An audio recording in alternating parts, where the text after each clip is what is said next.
webinar in the series of 20 webinars, which are being conducted by Center of Excellence in Advanced Research in Childhood Neurodevelopmental Disorders, Child Neurology Division, Department of Pediatrics, AIIMS, with the financial advocacy grant from Global Genes USA. We are focusing on DMD and SMA in this webinar series, and we have come thus far talking about various aspects about from screening, diagnosis, and management options, holistic management, novel therapies, and the debate, the research, and what is the role of the pharma industries. And we have had, role of the NGOs, parent support groups for both the conditions separately combined. And we had the global scenario yesterday. And we also had the media's role in between. And yesterday we also talked about crowdfunding. So, इतना सब हम लोग कर चुके हैं जो पिछले 16 webinars में. तो आज का जो वेबिनार है, we are focusing on self and parent advocacy. So in this we are having panelists. We have a very senior scientist here, and also we are having some parents who have parents. Some of them have parent support groups also, and some of them are also spearheading research. So I welcome all of you, and just wanted to tell you that everything is being live streamed on YouTube, and we have all the recordings of the webinars available, which will be on our website and Global Genes website. So सब कुछ available है हर एक को, and we hope that after these 20 webinars we are going to understand all the aspects of the MD and SMA, and are going to probably take out another document, and we are trying to collaborate with all of us together, parents, NGOs, leading scientists who are doing research, and also we as pediatric neurologists who are taking care of the children, and obviously the geneticists who are responsible for all the diagnostic part. And we hope to make some kind of some report in which we can have some guiding force and guiding what will be the way forward. And I will request Dr. Kakuli, who's a senior scientist with us, to kindly introduce the panelists. Dr. Kakuli. Thank you, Dr. Shefali, for summing up all the webinars we had earlier. And we have almost reached towards the end, and we will start with our 17th webinar, which is on self-advocacy, parent advocacy. So today we have senior scientist, Dr. Vinod Scaria, where we had been looking many inputs from him. Dr. Vinod Scaria is a clinician and a computational biology. He is involved in creating novel methods and resources for analysis and annotation of genomes and understanding the functional impact of genomic variations. He has been part of pioneering collaborative genomics project aimed at understanding the South Asian and Middle Eastern genome diversity. He has been part of whole genome sequencing and analysis projects, including the Indian, Sri Lankan, Malaysian genome projects, and is a member of HUGO Pan-Asia Population Genomics Initiative. We welcome you, Dr. Vinod Scaria. We have with us Mr. Anand, who is from DAR. Randeep Singh Anand has been tirelessly working towards a deeper understanding of DMD, a rare disease affecting all the muscles of the body, ever since discovering his son was affected by the disease in 2003. With India having one of the largest population of muscular dystrophy, it was startling and quite disheartening for him to see this, and there was no significant research which could lead to a cure. There are over 5 lakh children who he, as he mentioned, is not going to survive beyond early 20s. Dr. Anand took the disease and set up his Dystrophy Annihilation Research Trust, which is DART, and its mission is to create a common platform to provide counseling and support to all muscular dystrophy patients and their families, as well as to create awareness of treatment and drug trials, and last but not to the least, facilitate research into alleviating the scourge of muscular dystrophy. DART is a central government recognized state-of-art R&D facility dedicated to muscular dystrophy and other neuromuscular disorders in Bangalore. We welcome you, Mr. Anand, and definitely we will look forward to listen to you about your journey more. We have with us Ms. Archana Vashisht Panda, who is the co-founder and director, patient advocacy and policy and and Government and Regulatory Affairs. She is representing Cure SMA Foundation of India. She is academically an industrial engineer from Bangalore University. She is responsible for advocacy and engagement with Government of India, Ministry of Health and regulatory bodies and work on policy making. She constantly engages the Ministry of Health, DGHS, DCGI, Niti Aayog, ICMR, Department of Pharmaceuticals, Ministry of Finance, CBIC, Department of Pharmaceutical, Ministry of Education, and Ministry of Social Justice and Empowerment and state government health departments. She is a mother of 18-year-old Anushka, who is SMA, but she has written it very nicely as a smart warrior and currently studying BTech CSE in IIT Kanpur.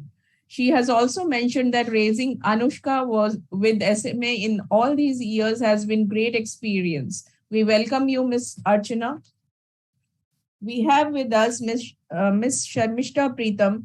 She is an adult SMA patient. She is also an advocate for people with spinal muscular dystrophy. She is a graduate with economics and with the good laurel she had passed. She has started her career in various Assamese magazines and newspapers. She is basically into literary, and she has written many books, and which includes one of them as her own autobiography, which was featured also, and she is recipient of many prestigious awards, including Dr. Bhavendra Shakia Memorial Award in 2021. We welcome you, Ms. Sharmishta. We have with us Mr. Krishna Kumar. Mr. Krishna Kumar is a well-determined and focused IT professional from Vakathanam, Kottayam, Kerala. He is famously known as KK among his friends and family. He is BMD and BMD affected person, currently working in an MNC as a senior project manager. He started to open up people about his ailment and started a Facebook page in 2015 where he wrote about muscular dystrophy awareness and shared the ordeal he has gone through in his life because of the progressive disease. As a co-founder and chairman of Mind Trust, KK wished to support the people with muscular dystrophy and atrophy, which is his dream. He shares his knowledge and findings about ongoing research and its progress regarding the disease with everyone, and thus helping the families and patients who are unaware with the progressive disorder. Apart from working in IT sector and managing Mind Project, KK loves traveling and exploring. We welcome you, sir. We have with us Ms. Sanjana Solan. Thank you for coming, Ms. Sanjana, again. Ms. Sanjana is a fashion designer, has set up Asia's largest facility for people with muscular dystrophy in Solan in 2016. She is a patient of limb girdle muscular dystrophy type 2A. She has Sanjana Goyal is a fashion designer who runs a boutique in Solan's Hospital Road and is looking forward for helping each and everyone around her with muscular dystrophy and other muscular disorders. Putting her limitations behind her, Ms. Goyal got together with her brothers and started supporting everyone with dystrophy in year 1992. The Indian Association of Muscular Dystrophy that she has established the same year started by holding camps for patients in Solan. So far, she has almost completed 25 camps, and she also manages a 70-bed center which provides diagnostic rehabilitation research facilities. In 2004, she was honored with the National Award for Welfare of Persons with Disabilities and by the President. We welcome you, Ms. Sanjana. We have with us Mr. Balakrishnan, who is a senior editor, fact check with India Today Group. Now I request Dr. Shefali to take the things forward. Additionally, we have Vandana Madan, mother of Ayash Madan. I'm really grateful that you have been able to join. And Mr. Sandeep Kumar, father of Arshia. You're also, our own parent advocates, and thanks for joining. And today, actually, how we are focused is currently talking about the self-advocacy and parent advocacy, then followed by humanitarian access program, what is available to us, and our warriors who have been, who have been able to get the humanitarian access program. So we have patients who will be there. How I feel that we will go through, I will first request Dr. Vinod Skaria to talk about the need for self-advocacy and the parent advocacy, and how the importance is, how the parents can drive and have scientists and clinicians together, and how it is a major role. So how he, as a principal scientist with decades and decades of experience in this, can guide us. And then we will go through one by one to all of you, talking about your journeys.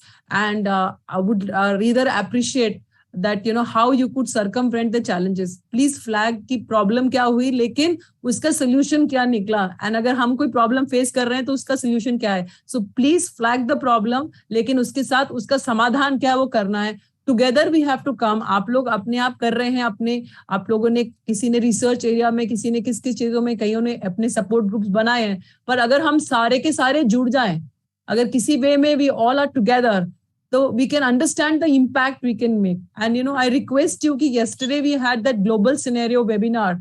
If you had not attended, please attend. All of them are live stream on YouTube, and we will all be sending it. That was really nice to understand, what government of India had in store for us. And then we talked to people from various countries, like low middle income countries like ours, and also like the developed countries, plus the NGOs from the West, plus talking to the various pharma companies, and all of them together. So many issues were flagged.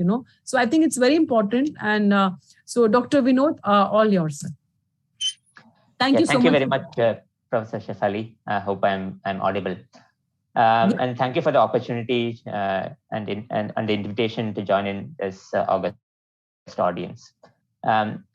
Just to give my own experience into rare genetic diseases. So we have been a lab which largely works into basic sciences. And though I have been trained as a clinician, most of my early work has been in the area of basic research. Now, our foray into rare genetic diseases and genomics of rare genetic diseases was thanks to one patient. And to give this history, we have also written it in one of our books. When we did the human genome sequence about a decade ago, in 2009, there was a lot of misconception on why we should spend as a country a large amount of money into sequencing human genomes, and just one genome, how is it going to make a lot of difference for a billion strong country? Now, that night when there was a lot of questions about why we should do this and why we should probably not do this going forward, there was this one patient who identified himself as Bhai, who originated from, as usual, from Gujarat, who called up and said, I have read this in news today, and I think what you have done is going to impact me. Now, to put the long story short, over the next couple of years, we could visit Bhai and his extended family. He had a rare skin disorder called epidermolysis bullosa, and we could identify the genetic mutation for this family, not just about one individual, but an extended family of 4 generations, 28 individuals. Over multiple trips to his hometown, we could assemble the entire family and samples for the entire family to not just identify the genetic mutation, but also educate the extended family that there's a possibility to eliminate this disease in the next generation.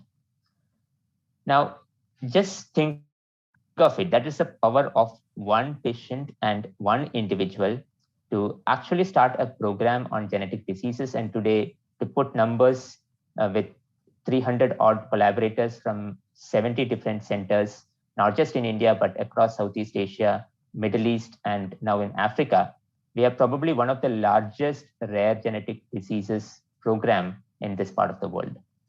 And this all started with just one committed patient who understood that here there is this technology that can impact his life and the life of people around him. So I think that's the importance of self-advocacy. I think I'll stop there. Thank you very much. Thank you very much, Dr. Vinod. So each one is important. that is what Dr. Vinod is saying. That is, everyone is important. So it's not that you need very many people. Mr. Anand, I will come to you. Can you please tell us about your journey and how you circumvented the various challenges, and how you are a proud dad today of how your son is achieving academically. Yeah. You're mute, sir. You are still mute. Yeah. Okay now. Welcome. Yeah. Thank you. Thank you so much. We are still trying to get through a lot of other challenges. Challenges keep coming up, but sir, life is a challenge. Sir, life is a challenge. Is a challenge. Absolutely. You solve one and two more crop up the other day. And what Dr. Skaria was saying is so true, because all efforts of any individual actually start with one person. It starts with one person as an initiative, and that mushrooms into something that is unimaginable. In my experience, I also got into this. I'm a double LLM BCom pass, so I'm not from the science background. Yeah, but somebody had to do something, because when my son is born in 2000, so we jokingly call him a Y2K baby. We diagnosed him very early when he was around 2.5 in 2003. It was just a muscle biopsy that said, yes, he's got a muscular dystrophy. Then we heard that there's something called mutations. We sent it across India to 3 or 4, his blood samples across India. Nobody could identify his mutation. Finally, in 2007, I sent his blood to Utah, and they had a system of Sanger sequencing, and they managed to get his mutation.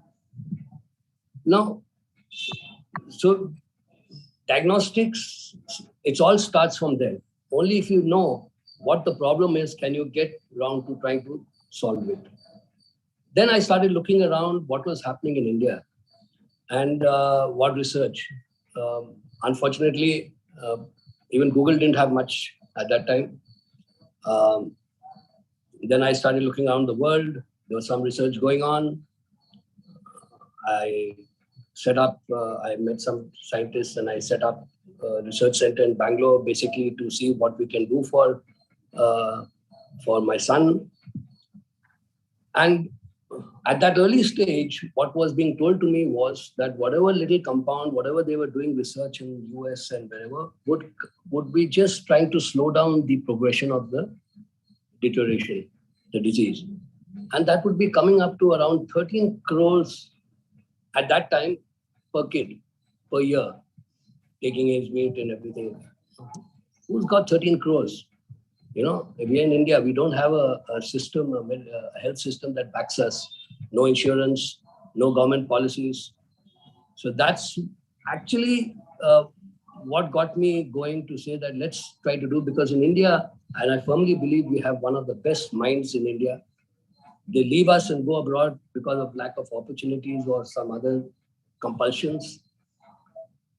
I was very fortunate that Dr. Arun Shastri joined us at that time. Together we set up that with only one mission.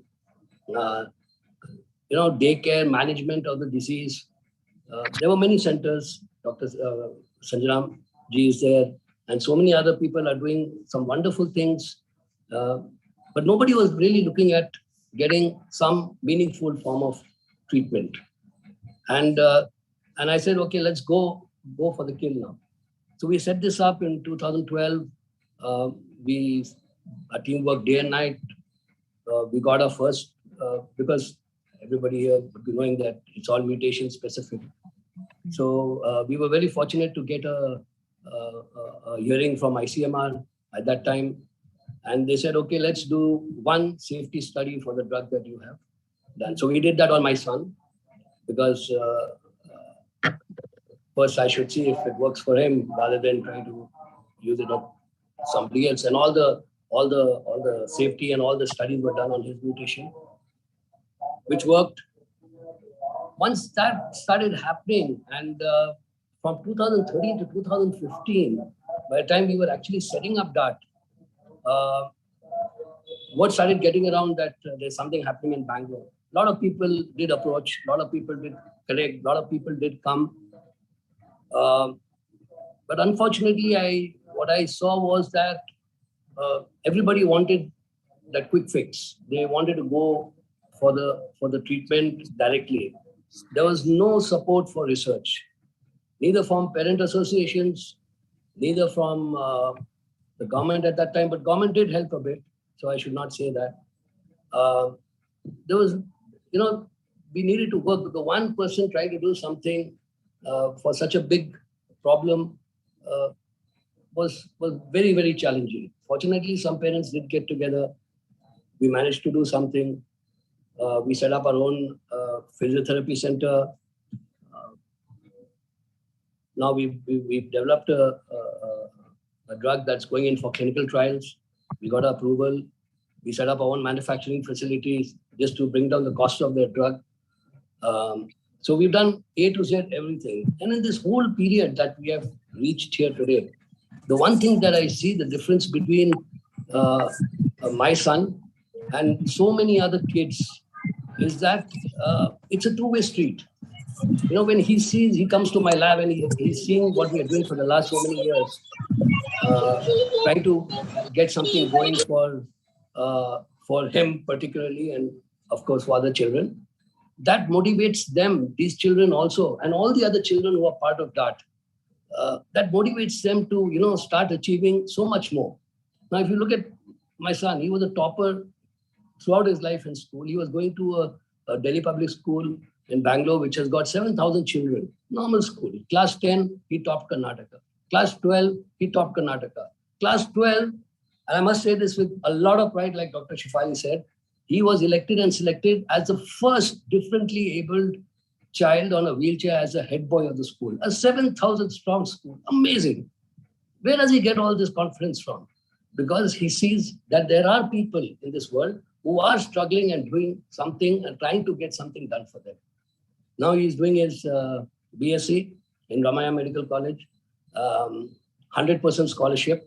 In fact, he's just writing his final semester exams. In a couple of months, he'll be more educated than his father, which is fantastic. But now that we've done all this, the good thing that's come out of this whole effort is that once we get through the clinical trials, there will be a real meaningful treatment option available to all the kids in India. And that's what we wanted to do from the beginning. My team, where I started this whole thing in Chennai and then shifted to Bangalore, and I must tell you, when we decided to shift from Chennai to Bangalore, the whole team, bag and baggage, just shifted to Bangalore. That's the dedication that these people who are working, the scientists who are working in my organization. I have a lovely physiotherapist who, out of passion, comes. He's working in a very, very reputed government facility, takes time out in the evenings or weekends, comes to our center and works with these kids because physiotherapy is very important. Movement, flexibility, stretching, management till some treatment actually is available. Management is very important. And also most important is mental health. Now, not only for the kids, even for the parents, we need to address this issue because after some years in the beginning, first there's a depression that sets in once you diagnose your kid. Then you sort of learn to live with it. And then what happens is, many years of your just working day in and day out and trying to help your kid, it gets to you. And I see a lot of parents who need help, who need assistance. Nothing, no medication or nothing. There's somebody to talk to, somebody who can understand.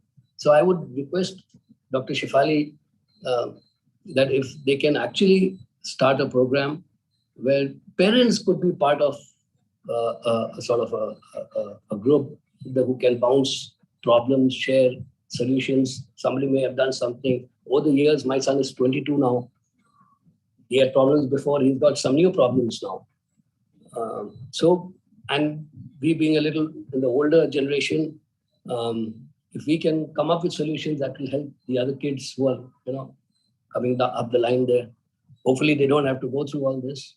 But so that's basically, I'm very happy. I'm very satisfied, very tired.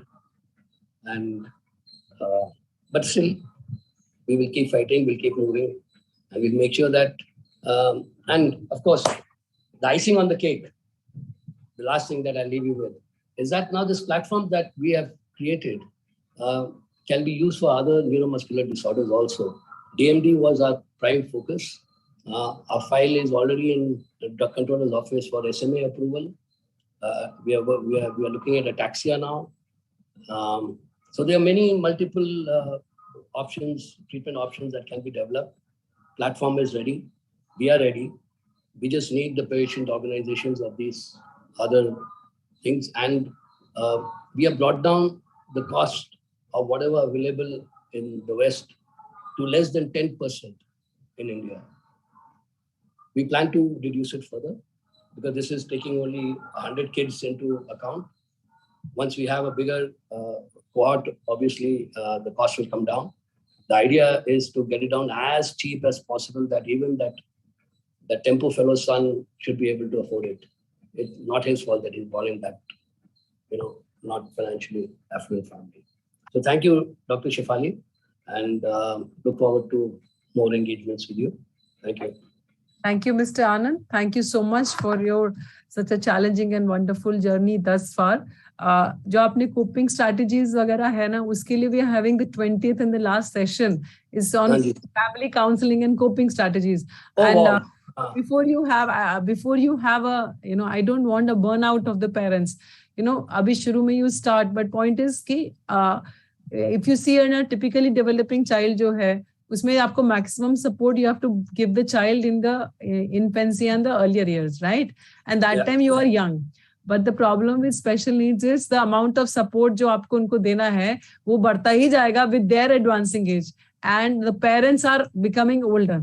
So you understand, and there is going to be a burnt out anyway. So because of a burnout होने से पहले, there should be coping strategies. And best thing is for one parent to empower the other parent. That is very important, and guide them in the journey. क्योंकि चाहे financial में हुआ है, research में हुआ है, I think if one guides each other, so that would be very important. And as you said, we can have a network of parents supporting each other, irrespective of which organization. Last year, actually, I had sent out a Google form for SMA.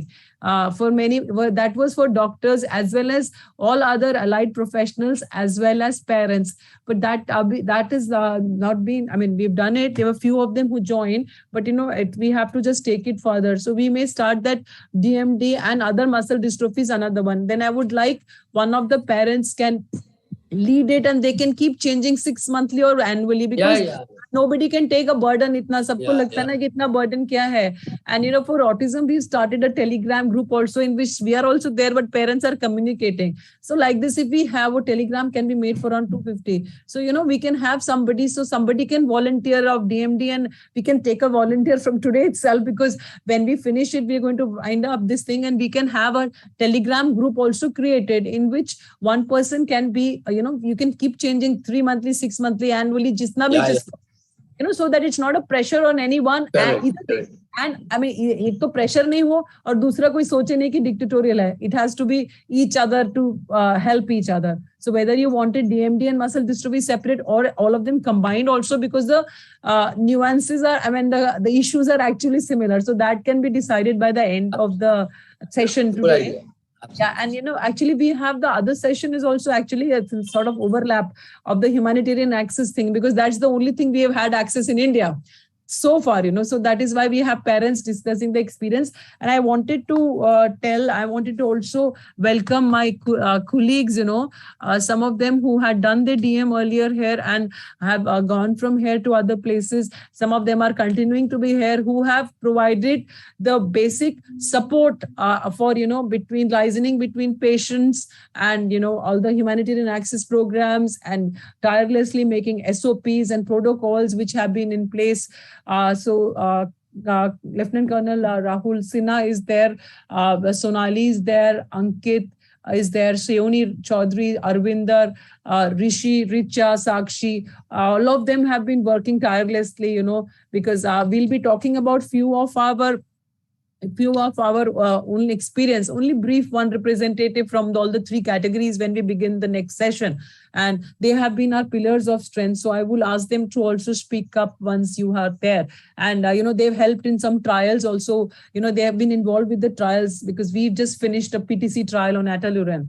Our pillars of strength and support directly dealing have been our senior residents who were doing DM. And I think when we had the humanitarian access programs, the protocols and all finalization, they helped. Although Dr. Rahul has gone back to the army, but I requested him to join. And also, there's one data entry operator of ours who has actually, spent, sometimes he's stayed in the hospital during the night to upload the humanitarian access applications, because parents had some problems in, getting all the details available. And I remember it was the first time we had humanitarian access program available to us in July, August 2019. And because the parents had difficulties and we had 145 applications. So I remember that was the last day and he stayed on and in the night, and Dr. Rahul had coordinated with him. So, and he uploaded all applications. So he's been going out of the way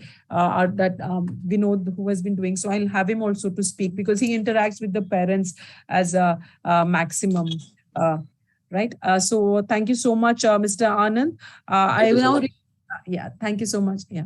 And please stay on. Huh? And and I would like to request you to stay on for the next one because that's also an overlap actually, right? And I request Archana Panda. Madam Archana Panda, you from Cure SMA, although you are three co-founders, we have had maximum coordination with you, and Alpana and Momita had joined in the previous sessions. We are really grateful that you were able to join. So today you are as a mom. Today you are representing as a mom. So we'll be very happy to hear your journey, ma'am. Thank you, ma'am. First of all, thanks so much for, doing this kind of program and then also for inviting me today. So again, to make a long story short, because I'm going to share my experience as a parent of SMA child. Now my daughter is 19-year-old. So the almost 18-year experience of the SMA. I would like to make it short because I know there are more speakers too, who would also like to speak. So I would like to describe my journey in terms of the steps that, and I've just written down a few points. Like she was born in 2002, my daughter Anushka, and in 2003, the diagnosis happened just before she was 1 year old. So my journey starts with SMA from 2003, August, and the first step was a diagnosis, which happened in Hinduja Hospital in Mumbai and Gangaram Hospital in Delhi, because we were staying in Daman at that time. So Mumbai was closer to me. So Hinduja Hospital and Gangaram to and fro, travel. And then finally it was the genetic report was in my hand. And then was a denial phase where I didn't want to accept how can it happen to me, why me, and all those questions, me and my husband, both of them. And I asked my grandparents, have you seen such a thing in my family? I didn't want to accept this. And I went to all temples and mosques and churches everywhere. So the first, phase was my denial phase. And then slowly there was a depression phase as well. Where I remember crying buckets all alone and thinking what will happen. And then on the internet there was hardly any information, and of course nobody knew about it. And on internet I only had Cure SMA USA to give me some information, and I saw some pictures of other children and I read that they will not live beyond 2 years, and that broke my heart. And again the depression phase went on. Then slowly there was a phase when her pediatrician, when she saw the Anushka was some school principals, and finally my daughter got admission in school. So since then there was a phase when we started dealing with our own challenges and coming to terms slowly, so education played a very, very important role in we as parents to learn to deal with the situation and learn to overcome slowly. And of course, my daughter has been, excellent in academics, and not just academics. But she's like a multi-talented child. And as a parent, I wonder, how I should do justice to her talent in multiple things. So she is very good in music, and she is a trained Hindustani classical singer, and she plays multiple instruments, but again due to disability it becomes difficult. But as a child she has been able to download the GarageBand on her iPhone, on her iPad, and everywhere, and she composes her own music. So music has been a very thing for her, helpful. And she paints, she draws, and she writes poems, she writes articles. And apart from academics, she has been an all India topper for in CBSE board class 10, and applauded by Mr. Modi, our Prime Minister, in Mann Ki Baat. Also topper in science category in class 12 in all India level. And then after crossing that, the JEE and JEE advanced code, which is again, I call this as a Janleva exam. It's absolutely difficult to crack. So there she is now. But then, so as I mentioned, education has been something healing for us, because I was thinking, okay, my daughter is not deprived of education at least. Then came the phase where few parents from 2014 onwards, and I would again like to share about my colleagues Alpana Sharma Momita, when we met through a Facebook page created by Alpana Sharma, and then we met and we shared. So we formed a small informal group where it was like sharing experience, how are you dealing with your problem, what are you doing, etc. That really helped a lot, and the feeling that you are not alone in this world with this disease was something which helped us to really, empower. When we had the first medicine for SMA, which is Spinraza nusinersen in 2016 December, we then slowly realized that it is not, the informal group is not going to help us. We will have to form a proper organization, and that's how we established Cure SMA Foundation of India. And today we have many, more than 850 patients registered with us, and we have from all corners of India. And we are trying to, do what the best we can. We have one medicine in India now approved by DGCI. And of course, we are engaging with all stakeholders, including the pharmaceuticals, government, central government, and state government, and of course, our internal stakeholders who are the parents and caregivers. We also, apart from dealing with the SMA alone, we also, recognize and understand that emotional well-being and the all these depression and denial phases for parents is very important. So we kind of have this forums where we try to counsel parents and try to first of all give them a forum where they can just speak their heart out. So we try to do from an organization point of view. But today as a parent, I would not like to talk much about the organization. So that's how, ma'am, we are dealing, and I would not like to take too much time. But if any more questions are there, I will be happy to answer. Thank you so much, ma'am. Thank you so much, Archana. Dr. Geeta Jotwani, ma'am, thanks for joining. Would you like to say something regarding this self-advocacy and parent advocacy, how important it is? Ma'am, can you hear? Hi, hello, Shefali. Hello, everyone. I'm sorry I missed this session, most of it. I was just listening to part of Mr. Anand's presentation, and now this one. I mean, ma'am अभी है ma'am अभी शुरू हुआ था 10 बजे. अभी it will go on. अभी चल रहा है. Only 2 ही हुए हैं मैम. उससे पहले Dr. Vinod Skaria I think we can discuss at the end of it. I am tied up with some important sure, ma'am. Sure. Work here, so I'm just focusing on that. But I'm listening to all the presentations. Yes, ma'am. Yes, ma'am. It started with Dr. Vinod Skaria and then Mr. Anand. Okay, I missed that. So I missed Dr. Karia's presentation as well. Well, we'll definitely have some discussions at the end of it. Yes, ma'am. Yes, ma'am. Thank you so much. Thank you. Now we go to Mr. Krishna Kumar. So let's make it alternate DMD SMA so that it's all intertwined, because challenges and problems are intertwined only, right? Yeah. Thank you, Shefali, ma'am. Yeah, thanks. Thank you. Okay. Maybe I'm not the right person to speak anything on the parent advocacy, but no, self-advocacy. Self-advocacy. Yeah, because here we have the great moms and great fathers, how they are helping to support their kids as well as the entire community. So I too faced similar issues. In early 90s, I got diagnosed with the Becker muscular dystrophy at that time. So we don't have any clue about what is muscular dystrophy, and whatever neurologist telling, okay, it's a rare disease, so you have to keep silent. So your maybe that the disease in a rest phase, and it may not progress, and a lot of that unknown issues and all.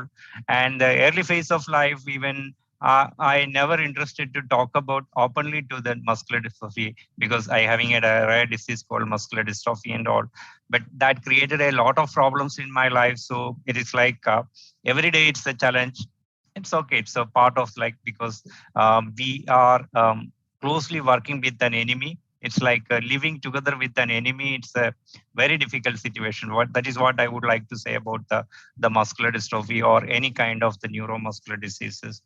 And sometime in 2013, I think, I heard one of the radio talk by Arun Shastri. Yeah. Anyway, that I will definitely that I met Arun Shastri as part of that scientist from DART. So his talk, because just inspired me a lot, because he is telling that, okay, a lot of things we can do for this particular community. And I do realize that, okay, the Becker muscular dystrophy, that is one of the, maybe that the low intensity muscular dystrophy as compared to the Duchenne or any other kind of muscular dystrophy. And that realization helps, okay, I can do that lot of things in the advocacy things. And at the same time, I moved from Bangalore to Kerala and realized that the language barriers, and we know that many good parents are there, but at 95% of the kids, they don't have that educated parents. They don't know anything about the muscular dystrophy or spinal muscular atrophy. We need to educate them. So that area I focused, and that formed, it's like me and few like-minded people in Kerala, we found a trust called Mobility in Dystrophy Trust. So that involved that many spinal muscular atrophy warriors, as well as the muscular dystrophy.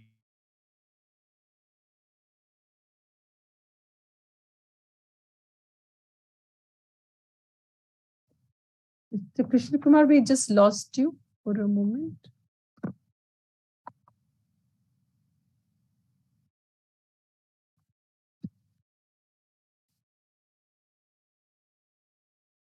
Mr. Krishna Kumar?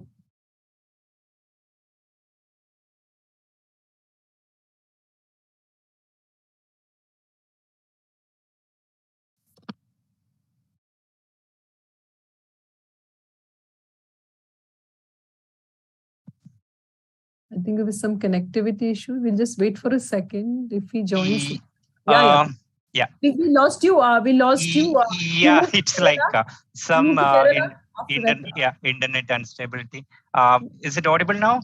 Yeah. We just heard till you moved to Kerala. Then So after that, so it's like as of that many like-minded people who are affected with spinal muscular atrophy, muscular dystrophy, various muscular dystrophy, we found a trust that's called Mobility in Dystrophy Trust, and we are working on that muscular dystrophy and spinal muscular atrophy areas in Kerala, and we are providing that very strong advocacy and helping. The mainly it's like apart from medical research, so we are doing everything in a very good way. We are providing that right education and helping the kids to continue their education, because they got school dropout due to their disease and all, and providing the mobility aids and providing guidance and all. Still, we are not good in that medical research phase. So, but we are trying to collaborate with other organizations. It's like they are doing very good in that research and other activities. So I do believe that collaborating with other organizations, and then we can achieve very good result in whoever affected with the muscular dystrophy or spinal muscular atrophy, everything. So that way that we are progressing. So we are expecting all the support from the other like-minded organizations. Thank you, Mr. Krishna Kumar. Madam, Ms. Sharmishta, after an enlightening journey from Mr. Krishna Kumar, Sharmishta is also a self-advocate. Mr. Krishna Kumar, we need self-advocates as well as parent advocates, because we have to understand that collectively we have to do exactly. So that's why we have few self-advocates with neuromuscle. So you are one of the few privileged ones. Yes, Sharmishta ma'am, thank you so much for joining from Assam. Really grateful to you. Hello, ma'am. Thank you. Yeah, need to know about your journey, your struggles and how you overcome them. Struggle to बताना है, पर overcome कैसे करना है, because end में तो positive note पे ही करना है, right? Thank you, Sharmishta. Thank you, ma'am. Thank you all the organizers of this program for giving me this opportunity to speak about my journey with SMA. I was diagnosed with SMA at the age of 4 by Dr. Nomal Chandra Bora, the neurologist from Assam. At that time, my parents were not much aware of this disease, and as time passed, I became dependent on a wheelchair. Scoliosis started. I became unable to sit properly without back support. Frequent lung infections started troubling me. I was losing my muscle strength day by day. And despite of these difficulties, I completed my educational degree in economics. And I remember the exams were like another fight for me. It was very painful to sit and write for a couple of hours at a stretch. Now I cannot write with pen. I use computer, and now I'm a humble worker in the field of Assamese literature. As you all know, it's not so easy to overcome all the hurdles created by SMA. We have to depend upon others even for the minimum of our daily needs. I completely dependent on my mother in my daily life. We are not only physically trapped, but also we have to fight with mental agony. I have been getting moral support from my parents, my friends, my well-wishers, neighbors, but there were some people who pitied my family for having a burden like me. I had no hard feelings for them. I was determined to give a direction to my life and make it useful for the society, for humanity. And I learned to accept SMA as the destined reality of my life, and my struggles, my sufferings with SMA resulted in my autobiography in Assamese language, which was later translated into English and Hindi. The Sun on My Face and Mera Jiban Meri Kahani, published by National Book Trust India, and recently the Bangla version have been published by Bhasha Chitra Prakashan from Bangladesh. This book changed the course of my life in a positive way. It provided me as an identity as a writer, and people started addressing my life as a source of inspiration, not a burden anymore. Till now, 6 of my books have been published, and sometimes I feel like working with people when I write. Painting is my another hobby. I'm blessed with a good number of compassionate people in my life. Though the life-threatening disease SMA has tormented me since my childhood. I have suffered tremendously day by day, years by years. I always try to establish myself as a valued human resource. Life teaches me to bear with everything, but for how long? Sometimes I ask myself, don't I deserve a chance to get free from this extremely painful fight? Once there was no hope, but now treatments are available. So now I dream for living a better life by taking medicine. But as you all know, the cost of this medicine is very expensive. It's impossible for us to bear the cost. In 2021, I met many politicians, ministers, MLAs, MPs, and gave applications to them. I tried to raise my voice through social media. I arranged talk shows in many Assamese channels. Uh, Famous cartoonist from Assam made his cartoon on SME warriors. And our Honorable Health Minister himself came to my home, and I explained him about SME, its treatment availability and urgency.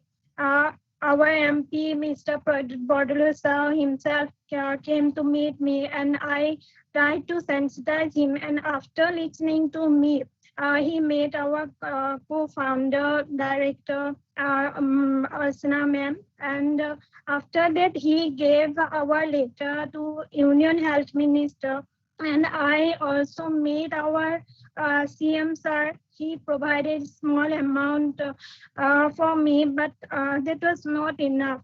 I started crowdfunding from October 2021. And with support from compassionate people, I have purchased Rizdi plan for 6 months initially. And now I feel that my lung health is slightly better. And I'm waiting for more positive effects. But I don't know how I will be able to purchase this plan from next. So I wish government will provide necessary steps for treatment access, and I always feel that every human life. Every life on this earth is precious, and every human being is created with a particular objective, and everyone should get the right to health, right to live. As a welfare republic, it is the utmost responsibility of the government to ensure proper healthcare service for everyone.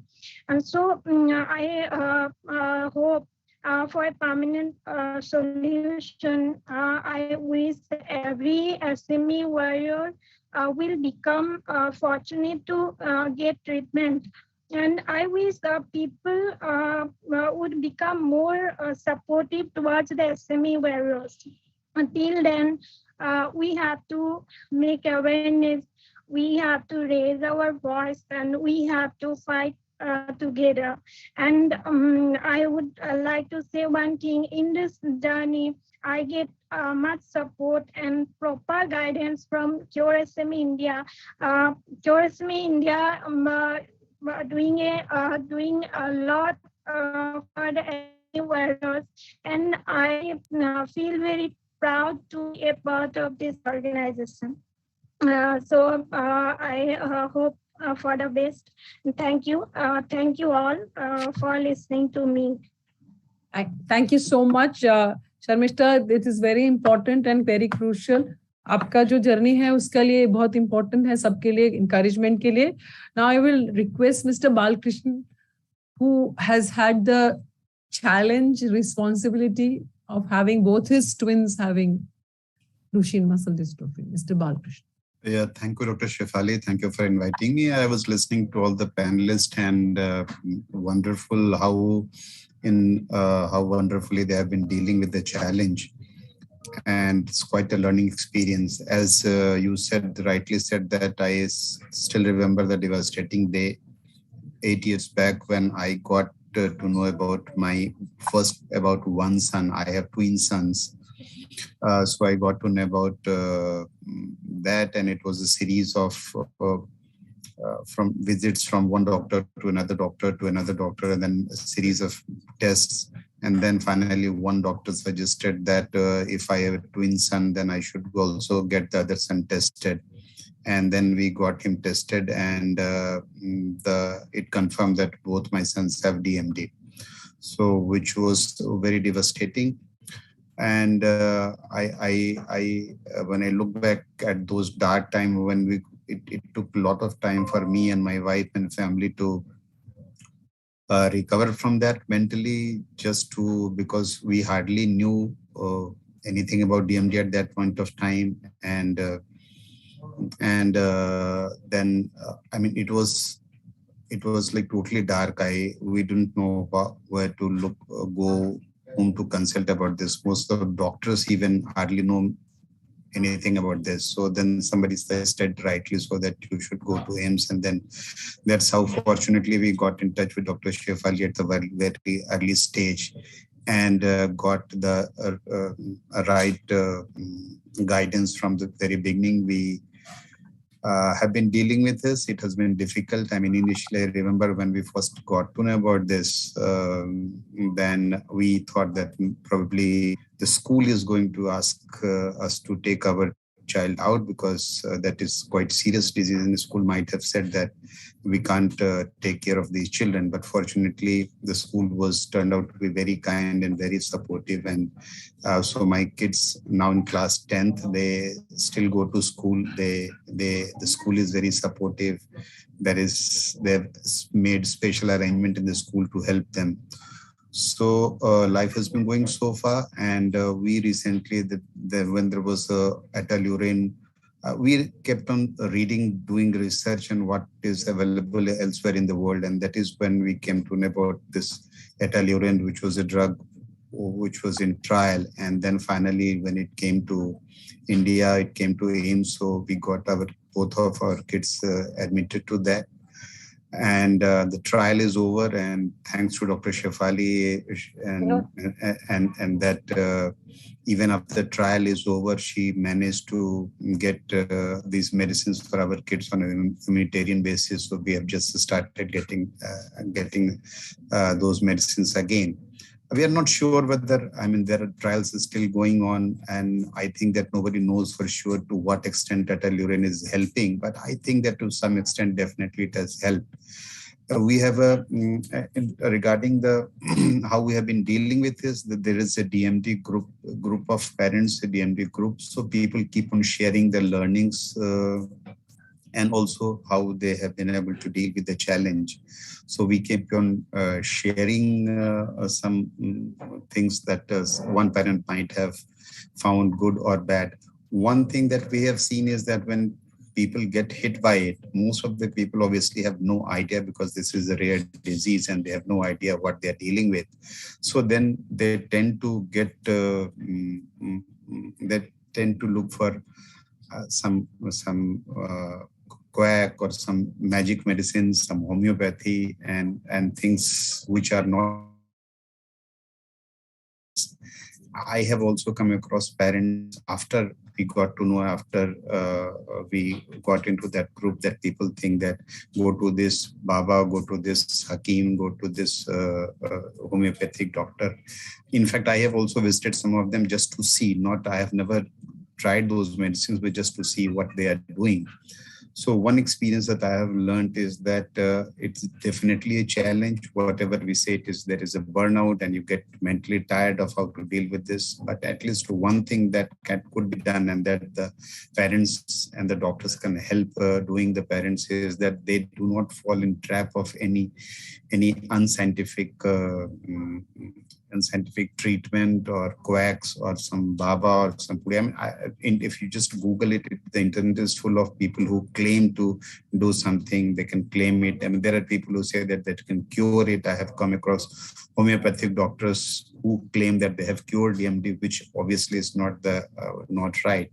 So at least the parents group and parents advocacy group, and with the guidance of doctors, at least that is one thing that we can do, that whatever little resources these parents have, at least not waste that on something which is not proven or not scientific.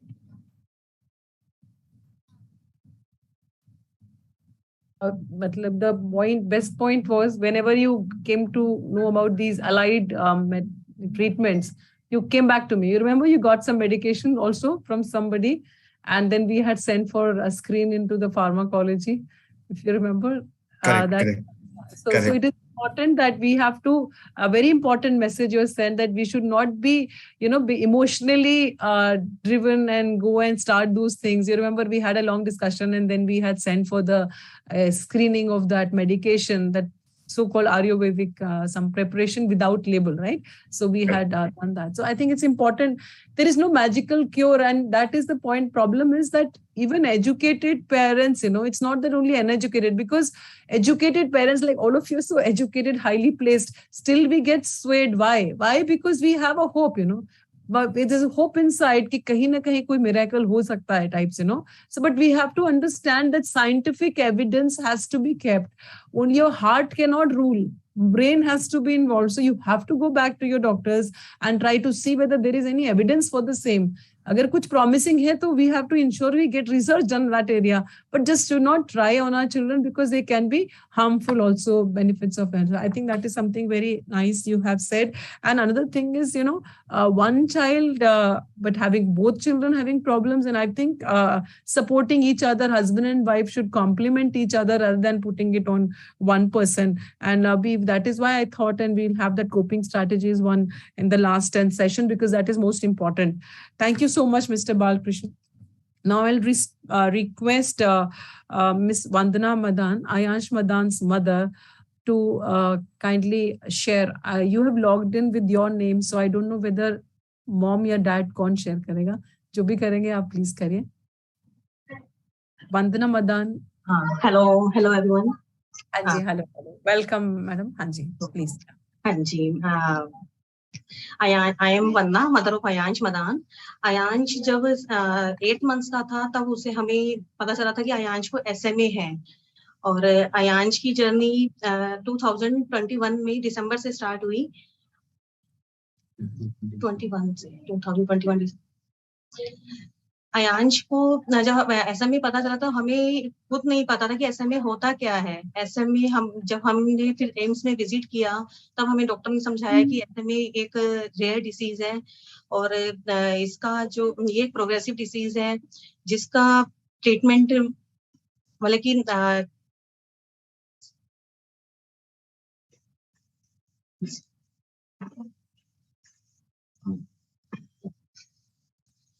जब ये diagnose हुआ तो मतलब it was a big shock for us, क्योंकि जब दवाई की कीमत हमें बताई गई थी एम्स हॉस्पिटल में, तो वी कैन नॉट इमेजिन कि 16 CR.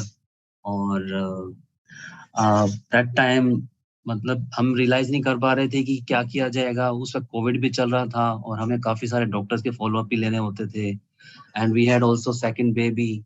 And how to deal with this, it was very tough time, क्योंकि जो इनसिक्योरिटी भी फील होता था, क्योंकि आपको डेली अगर बेबी को केयरिंग करना है, हॉस्पिटल के राउंड्स भी लगाने हैं, वेटिंग भी होता था. मतलब we cannot say that कि what has to be done, क्या होगा, कैसे होगा.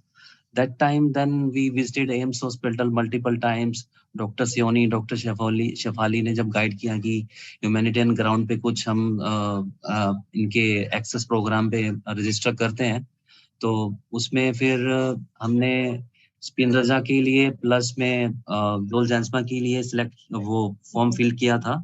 Then after that 3 or 4 months then we were selected in Spinraja program, but we were not told कि ये कब दिया जाएगा डोज, and COVID भी उस वक्त पीक टाइम पे था.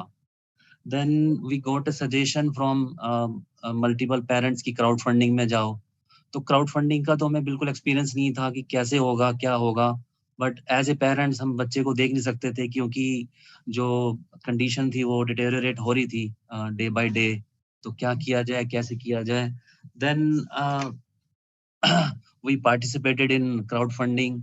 तो लोगों ने जैसे टिप्स दिए कि इस तरह से करना चाहिए, अपना नेटवर्क बनाना चाहिए, फैमिली में काफी सारी टीम बनाओ, ऐसे करो वैसे करो. मतलब वी वर होपलेस कि क्या किया जाए. बट फाइनली धीरे धीरे we got the support from family and office network, then office के friends. Slowly एक network strong होता गया. Then we were surprised कि ये सब कुछ मतलब track पे आ रहा है. Then हमारे को भी कुछ काफी सारी positive things मतलब thinking आने लगी कि yes, everything is possible. Then धीरे फिर AIIMS से भी notification आ गया कि हम स्पिन रजा के लिए हम डोज देंगे. तो एक और होप भी आ गई कि अगर फंड इकट्ठा नहीं होता तो एटलीस्ट स्पिन रजा का तो एक रहेगा. बट लकीली ये था कि जब हमारा बेबी का बताया गया था कि ये जो SMA डायग्नोस हुआ था वो 8-9 मंथ्स का था और ये 2 ईयर जैसे बताया कि जो डोज है SMA की वो 2 साल से नीचे के लिए एक ये पॉजिटिव होप और भी रह रही थी क्योंकि हमें पता था कि अगर हमारे पास 16 मंथ से जैसे क्राउड फंडिंग के लिए जोड़ने के लिए और ऑफिस से सपोर्ट भी मिलता गया, दोस्तों की सपोर्ट भी मिलती गई. We did not give up that time क्योंकि 12 साल की मैरिज के बाद जो बेबी हुआ था तो we want to be मतलब एक इंस्पिरेशन था कि हमारा कि नहीं बेबी को जो है एक हेल्दी बनाना है वो करना है क्योंकि आप जब तक रहेंगे तो मतलब बेबी के लिए कुछ ना कुछ करके जाओ एक मन में था. तो मैं फिर भी एक बार हार जाता था. मेरी वाइफ जो थी वो पूरी मोरल सपोर्ट देती रहती थी, नहीं जुड़ जाएंगे, हमें ट्राई करना चाहिए क्योंकि उस वक्त फर्स्ट टाइम एक चाइल्ड थी टीरा कामत जिसने वो मतलब raise 16 CR through the online crowd funding and वो हमारे लिए एक इंस्पिरेशन हो गई. फिर उसके बाद Aayansh Gupta from Hyderabad, they also raised 16 CR from crowd funding platform. तो एक होप और भी बढ़ गई, कुछ भी हो सकता है, मतलब कुछ करना चाहिए, ऐसे करते रहना चाहिए. तो बट लकीली मतलब सब नेटवर्क इतना स्ट्रॉन्ग होता गया और धीरे स्मॉल पैनी मतलब एकदम बड़ा हो गया. वॉल्यूम जो है डोनर्स का बढ़ता गया और सब लोग जुड़ते गए. तो हमें मतलब it took 9 months to raise almost 16 CR. Then finally we achieved it and after that we had doses Joel Jensma in AIIMS hospital. Then after that हमें वहाँ पे भी चैलेंज आया, मतलब वो साइड इफेक्ट्स आ गए उसके, प्लेटलेट 16,000 आ गए. देन डॉक्टर शेफाली इमीडिएटली रात को 2 बजे उन्होंने प्लेटलेट का अरेंजमेंट कराया और उसको डोज ये प्लेटलेट चढ़ाई. After 13-14 days he was normal and then we are taking advice from Dr. Shefali and we are taking guidance every time. She is available always on the WhatsApp support. जब भी कोई दिक्कत आती है then we always take the advice. And after that, after Joel Jensma we are also facing challenges some, मतलब कि अभी जो है progress is not that much जैसे हमने एक्सपेक्ट किया था, बट वी आर होपफुल कि पॉजिटिव है. जो रेगुलर थेरेपी भी चल रही है और मतलब हम खुद भी उसको एक्सरसाइज कराते हैं डेली और कुछ स्ट्रेंथ भी आ रही है मसल्स में, फिंगर्स में. Now he is able to raise hand, he can throw the ball. We are very happy and hopeful that he will be fine soon and that is all.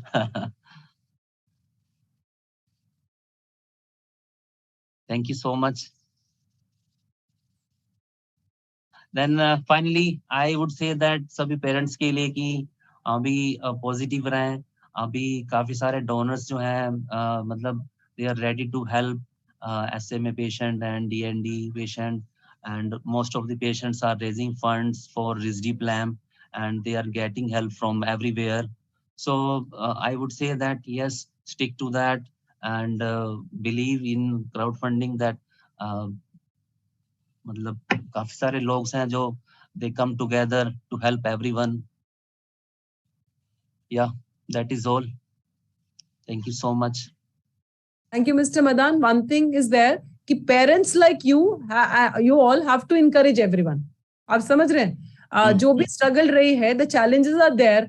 How you circumvent, उनको कैसे आपने किया वो आपको share करना है positivity के साथ. I was just saying that ये पेरेंट एडवोकेसी का self advocacy and parent advocacy panel was going to be overlap with the humanitarian access program. So I will just I have to ask Sanjana and Mr. Sandeep to talk. So but before that we will just I will just invite Mr. Alessandro. He is joined from Novartis from Switzerland. So Dr. Kakuli will introduce him. And what we will just do right now is I will first he'll be introduced. Thank you so much, Alessandro, for joining so early morning for you. And, we'll have unka opinion, his opinion, and then we will continue talking about all aspects till 12:30. Yeah. Thank you, Dr. Shefali. Thank you, Dr. Alessandro, again joining here. We have Mr. Alessandro from Novartis, Switzerland, one of the biggest pharma industry. He is the international regional head at Novartis Gene Therapies.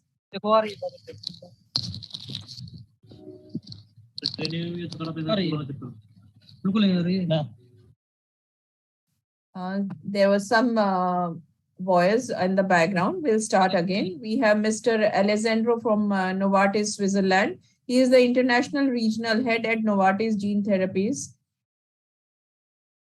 He is responsible for building and leading the high-performing cross-sectional organization for regions of Asia Pacific, including India, Middle East, Africa, Japan, and China, as well as the individual country level within those regions. Alignment of Middle East and Africa regions to the new international region aligns with the broader global Novartis structure. In this role, Alessandro is responsible for leading a team that introduces innovative gene therapy to the market to help babies and their families who suffer from spinal muscular atrophy. Previously, Alessandro held positions at Roche, Alexion, and Johnson & Johnson. He joined Novartis from Santhera Pharmaceutical, where he led the position of General Manager for Italy. We welcome Mr. Alessandro from Switzerland. Thank you so much, Dr. Kakuli. Welcome, Mr. Alessandro. Good morning, Professor Shefali. Thank you very much for the invitation. Thanks. Good morning. Thanks. I would, we have been talking about self and parent advocacy since morning at 10, and we have had so many of the parents who had to have struggled for various therapies. And when you joined in, there was a parent who got selected for the Spinraza humanitarian access, but then ultimately was able to do crowdfunding for Zolgensma.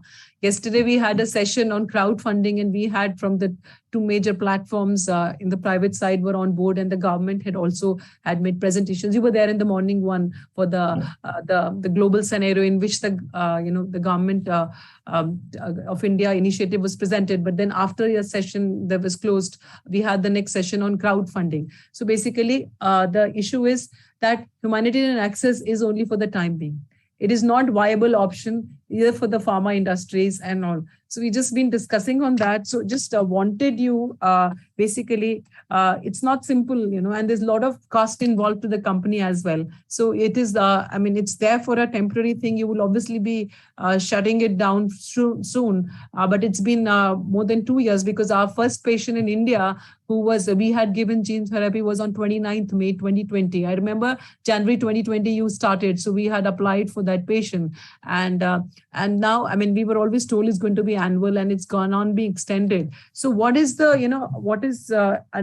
how does this program work globally, and the challenges faced in this program? Because the parents here, keep waiting. We apply everything and they keep waiting that whether they are going to come in this 2 weekly, the lottery, which comes every fortnightly, whether its name going to be there or not.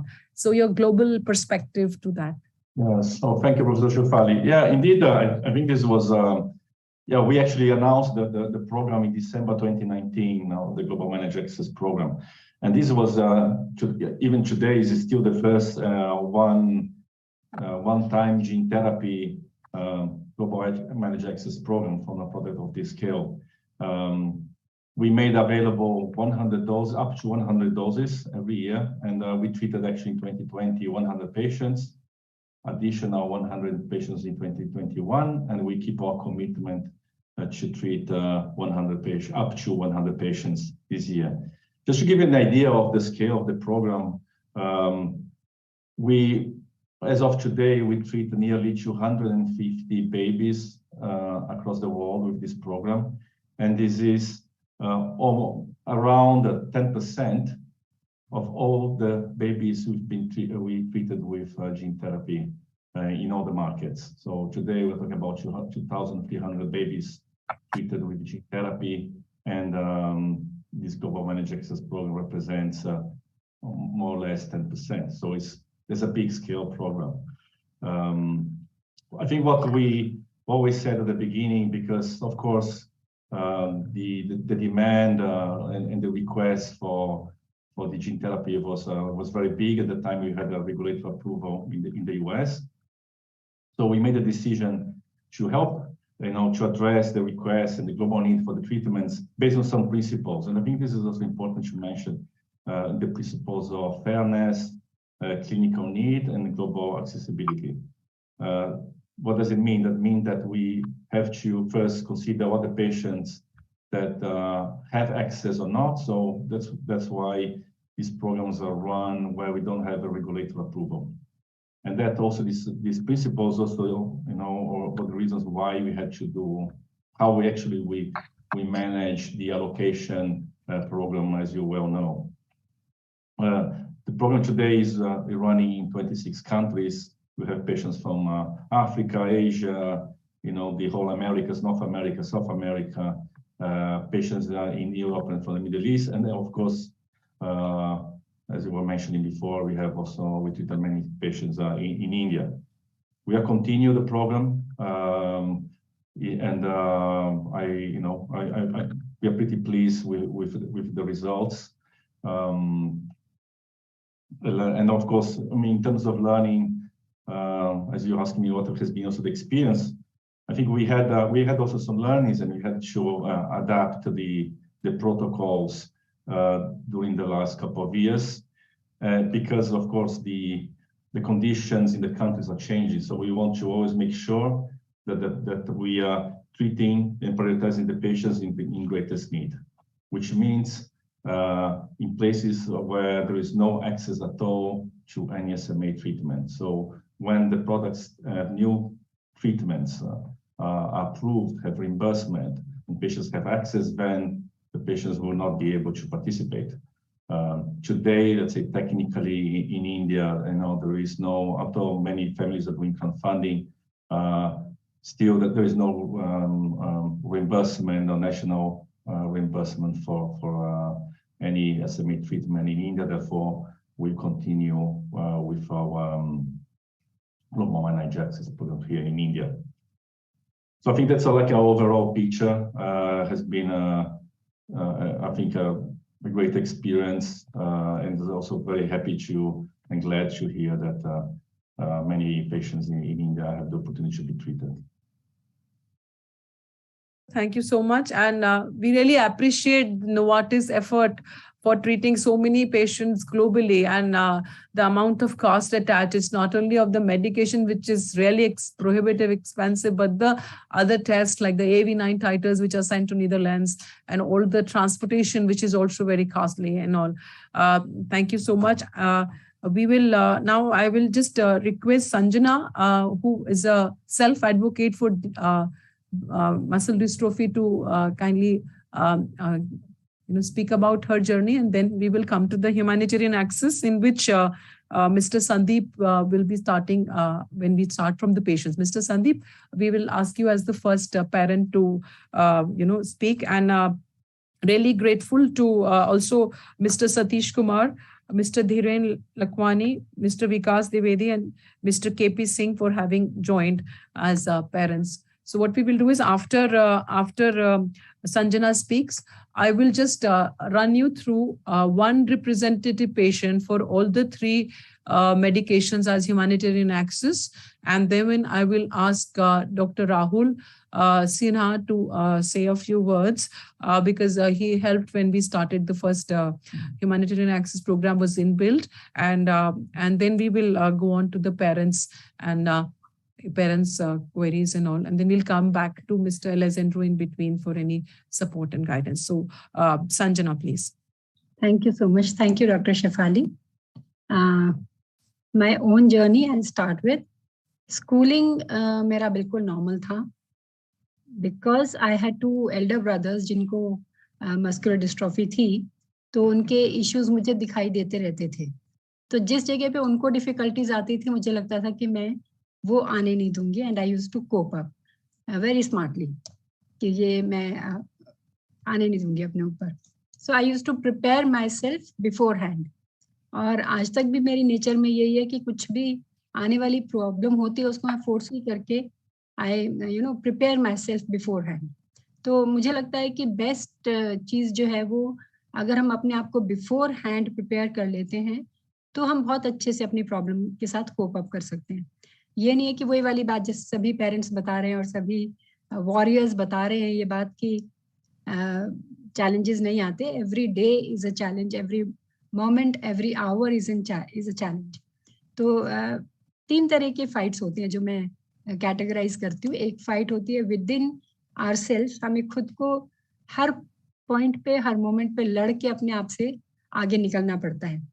बचपन में जब तक मैं independent थी 2012 तक I could do everything on my own. पर मैं obviously because of progressive disorder muscular dystrophy मैं स्लो तो थी काम करने में अपने लिए. तो मैं कहीं पर भी जैसे स्कूल में भी पहले चलना शुरू कर देती थी स्कूल जाने के लिए. हिमाचल में रहने की वजह से I had to climb up 250 stairs to reach the school. पर एक भी दिन स्कूल मिस नहीं किया, कभी किसी से हेल्प की उस वक्त जरूरत नहीं पड़ी. पर ये जरूर था कि प्रेयर सेशंस में स्क्वाटिंग पोजीशंस में बिठाया जाता था उस वक्त, तो वो मैं नहीं बैठ पाती थी. तो by the time I reached higher secondary मैं क्लासरूम में रहा करती थी. मेरे को प्रेयर सेशंस में मैं नहीं जाया करती थी. तो that was one thing I had to kind of adjust with. तो कॉम्प्रोमाइज किया मैंने. फिर उसके बाद कॉलेज में again I joined college in Himachal itself. पर वहाँ पर आना जाना वो सब करना बहुत मुश्किल होता था. तो मैं क्या करती थी, वो एक क्लासरूम में क्लास में जाने के लिए बहुत पहले चल पड़ती थी. बहुत सारे चैलेंजेस आते थे, बहुत छोटी छोटी चीज़ें थी, हर जगह सीढ़ियाँ थी, कहीं जगह एक्सेसिबिलिटी नहीं थी, कोई चॉइस नहीं थी. तो then I left Solan and I went to Chandigarh for my higher studies. Chandigarh में बहुत मुश्किल नहीं हुई, अपनी ग्रेजुएशन पोस्ट ग्रेजुएशन वहीं से करी और उसके बाद वापस सोलन आके बुटीक सेटअप किया. 27 ईयर्स बुटीक रन किया. अभी उसको साइडलाइन कर दिया क्योंकि 92 में ही ऑर्गेनाइजेशन साथ में सेटअप कर दी थी. तो साथ साथ दोनों चीज़ें चलती थी. अपने काउंटर पे जब कस्टमर आ जाता था तो customer used to become the priority. और खड़े होके क्योंकि काउंटर पे मैं डील करती थी कस्टमर्स को, तो बहुत लोगों को पता भी नहीं था कि मेरे को कोई प्रॉब्लम है. और मैं बहुत स्मार्ट थी दैट वे कि मैं कस्टमर्स से ही जैसे ड्रेस पैक करवा लेती थी कि प्लीज़ जरा हैंड ओवर करना मेरे को, फटाफट मैं काउंटर पे पैक करना. और काफ़ी टाइम तक मैं खुद cutting stitching behind the curtains काफ़ी काम खुद भी कर लिया करती थी उस वक्त. तो मेरे कस्टमर्स को जनरली ऐसा होता है इस प्रोफेशन में कि जब बहुत ज़्यादा प्रेशर काम का होता है तो दर्जी भाग जाते हैं. तो आई फेस दैट ऑल्सो. तो मैं पीछे से रात भर बैठ के काम करती थी और कस्टमर को ये पता नहीं चलने देती थी कि टेलर्स नहीं है. तो खुद ही रात भर बैठ के काम कर करके ऑर्डर्स बड़े टाइम पे दिया करती थी. तो ये सब काम मैंने बहुत चैलेंजेस लिए अपने हाथ सिर पे और फैमिली रिस्पॉन्सिबिलिटीज भी ली. हम we are a big family. बहुत हमारे the background which I come from, व्रत त्योहार फंक्शंस बहुत इलेबोरेट होते हैं. तो वो सब में पूरी रिस्पॉन्सिबिलिटी फैमिली की भी लेती थी. वही अर्ली मॉर्निंग 5 बजे उठ के कुकिंग घर का काम सब करके then I has to go to the boutique और दिन भर की प्रिपरेशन करके वो सब. मेरी सिस्टर्स दे गॉट मैरिड तो मेरे ऊपर सारा फैमिली का भी रिस्पॉन्सिबिलिटी रहता था. सो आई वो सारा करती रहती थी. फिर ये रहा कि चंडीगढ़ से पढ़ाई करके आने के बाद जब बुटीक ओपन किया तो ये सब काम अपना अच्छे से चलाया. 2017 में सेंटर सेटअप करने के साथ साथ ये चीज़ हुई कि 2 चीज़ें एक साथ नहीं चल पा रही थी. So this thing running a center for muscular dystrophies, my parents also they suggested कि संजना आप इसको देखो और अपने काम को बंद करो. तो 2017 ऑनवर्ड्स मैंने धीरे धीरे करके अपने बुटीक को बंद किया और मैं पूरी तरह से अब इस चीज़ को देख रही हूँ. तो जैसे मैंने बताया कि 3 चीज़ें होती है. एक तो खुद से अपने आप से फाइट करके निकलना, दूसरा फैमिली में भी एक विद इन फैमिली छोटी सी एक फाइट होती है इन द सेंस कि तुम अपने सिबलिंग्स में, अपनी फैमिली में कहीं ना कहीं ये दिखाना चाहते हो कि तुम कर सकते हो, और वो जो चीज होती है कर सकने वाली, वो तुम्हें कहीं ना कहीं एक लड़ाई को जिता देती है कि yes I can also do it. Siblings में तुम्हारी एक काइंड ऑफ ये होता है कि कंपटीशन होता है कि नहीं भी वो कर सकती है या वो कर सकता है, तो व्हाई नॉट मी। तो I used to take up the challenges and do everything physically also. और with the progressive nature of the disease बहुत सारे आर्किटेक्चरल अरेंजमेंट्स करने पड़ते हैं। वो although they are expensive, it's not easy to take them up, but then again prioritize इस तरह से करती थी कि बहुत सारी चीजें होती है जिनमें हम लोग खर्चा करते हैं पैसे को, तो अगर हम उन चीजों को रोक कर, उन खर्चों को रोक कर हम अपनी डे टू डे लाइफ को बेटर बनाए तो कल हमारा अच्छा होगा।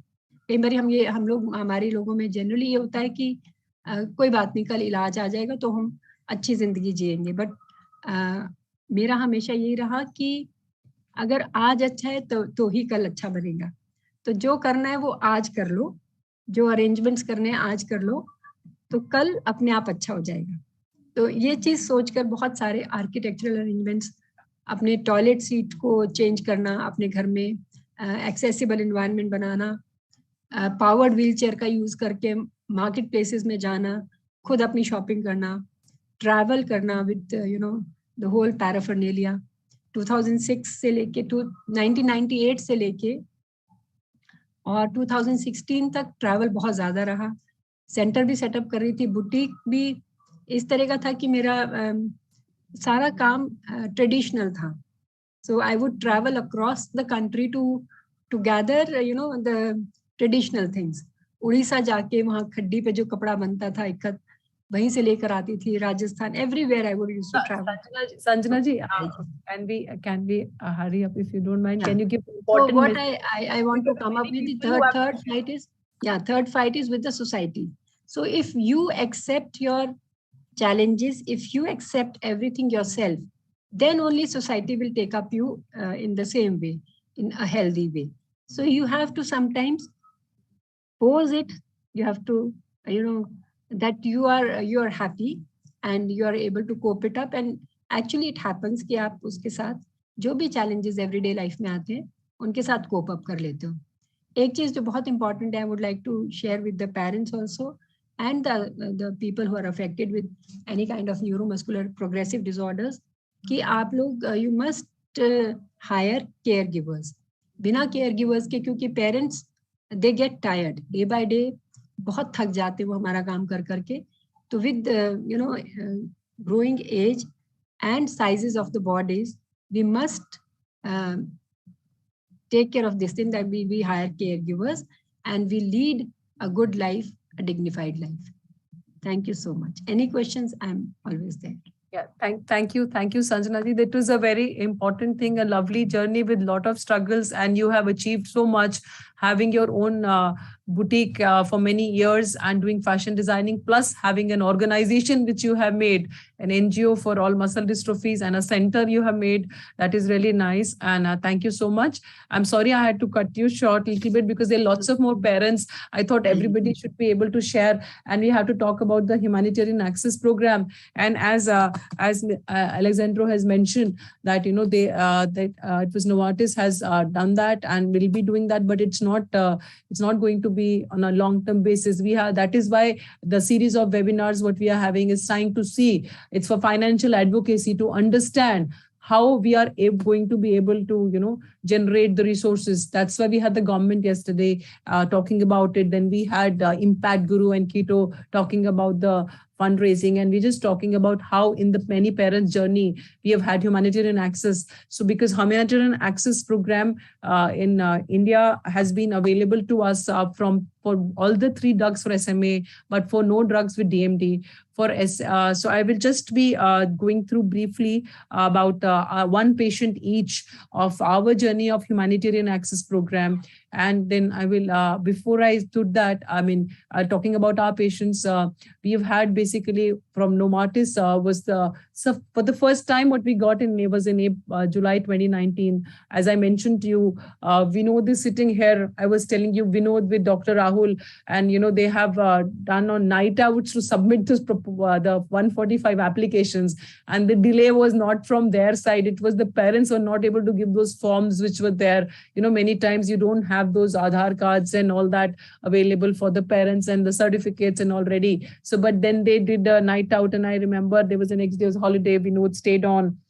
Along with Dr. Rahul, who had done. So we had started all this. Now he's back in the army. He's a colonel in the army, but that time he was here on a deputation and doing the pediatric neurology training that time. So that was the time when we started off. Then we have had Novartis experience with, the gene therapy, and then with Risdiplam. So, and basically, I will ask Rahul to say a few words.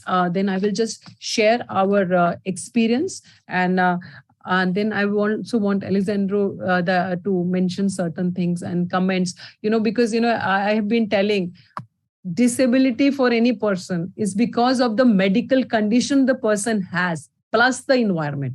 Environment is either physical environment in the form of what Sanjana was talking about, having accessibility issues, not proper washrooms and not proper, having the small lifts also. And she is from Himachal, which is a hilly area, so much difficult that she has to indigenize everything and spend sort of money, what she's talking about. And if you're walking on the street, roadside, going to market, going for various banks, going where every routinely we don't even think, we just walk in. They need a wheelchair to do that. So whether it's accessible, you have washrooms there. Second is the people around you, the attitude of people around you. So either environment is full of the physical aspect about the logistics, and the attitude of people around them is the two things which influence a medical condition, whether that medical condition is going to become a disability for that person or not. So it is very important for everyone. And as we know, Dr. Vinod Skaria, the principal scientist from IGIB, who started the session, and he told that how one parent had led to his research on various rare diseases. So it is very important to understand that everybody counts, and that is from the parent point of view, but also it is important to destigmatize and have a humanistic aspect, because for which we had sessions last week and which are available on YouTube who has missed, because all this is very, very important. This is important to understand, and each person, whether with any neuromuscular problem or any other special needs, has an equal right like all of us, and they are not looking for equality. We are looking for equity so that they reach to a potential, like we don't think about going to any washroom or going to a bank. We don't think twice, but you need some setup ready. So all that thing is to be important. And like for humanitarian access program, Novartis and Biogen through Direct Relief and Roche has been providing the medications. But it is for us to ensure that the multidisciplinary holistic care continues, which we are trying to do for all our patients, having a OTPT and a nutritionist guide. And the point is, parents also have to have realistic expectation hona chahiye. Like Ayan's father was saying, utna nahi hua hai. There have been other parents also. So I'll be going through that one video of each child and what you expect for improvement. And I mean, I think, and in the, we are low resource countries, those who are having good resources, like yesterday we had our own alumnus who's now in NHS UK. Everything is given by the state and by the government. So when we have to understand that when it is not being given, we have to ensure how we can do all that.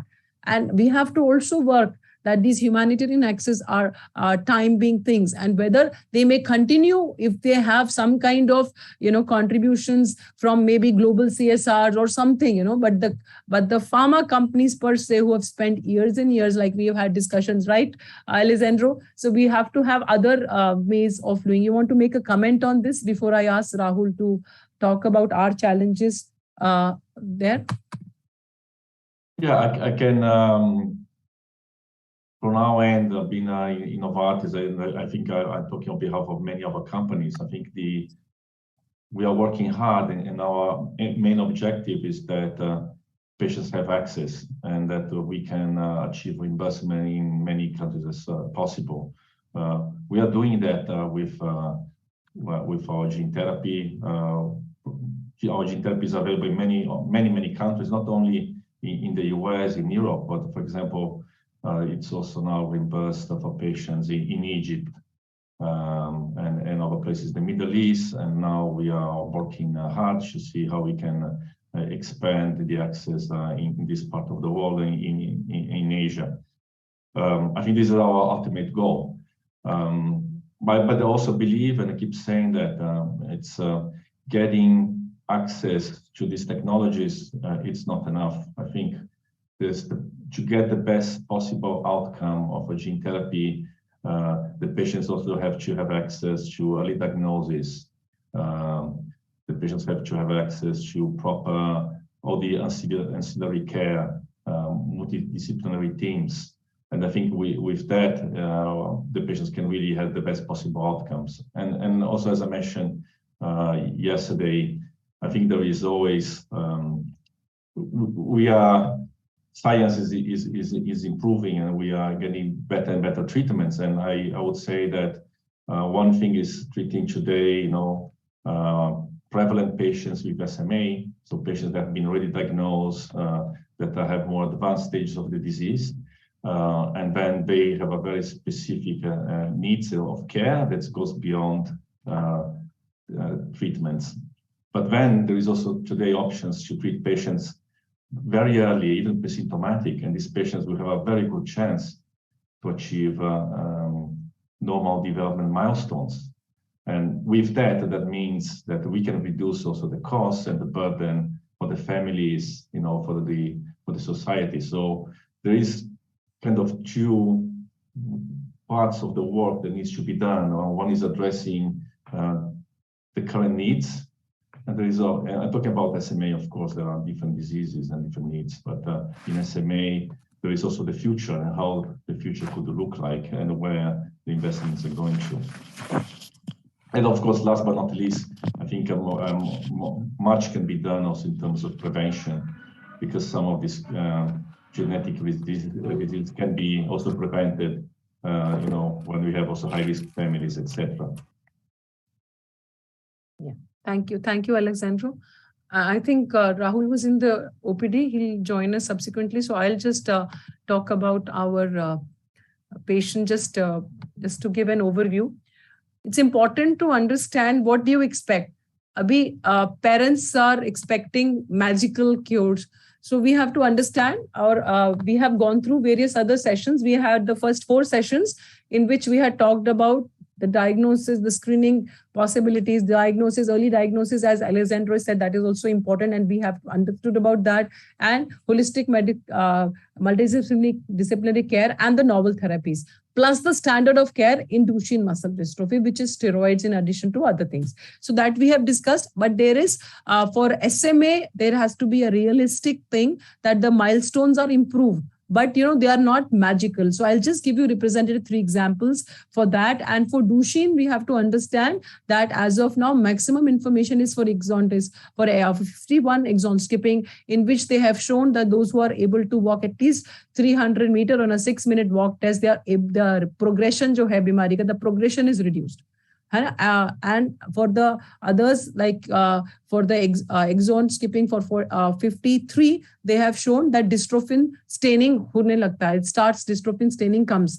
But for 45, there is only safety features have been addressed right now. And for Ataluren, yes, it is approved by European Union, but still not FDA approved. And there has been a definite improvement, but these are not magical. So for our experience, like we've had this initially, the nusinersen, which, Biogen had globally launched this program in 2016 about the humanitarian access. And I mentioned to you that we had got this in July 2019, when we had put 145 applications, in which Dr. Rahul and all my other team members, but led by him.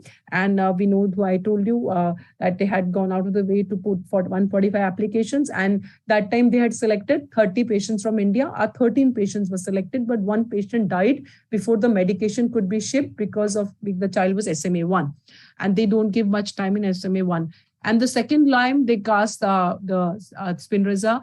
They have come through Direct Relief and NGO.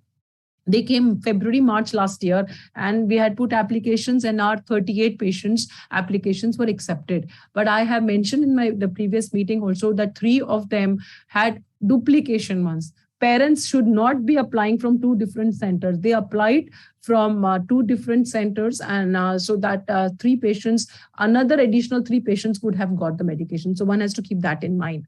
And some of the parents are giving wrong date of births, and also they have to give the right ones, because when we had to ask, when we had to import license and all was done, we asked for it. So we cut a very sorry figure. So you should not do it wrong.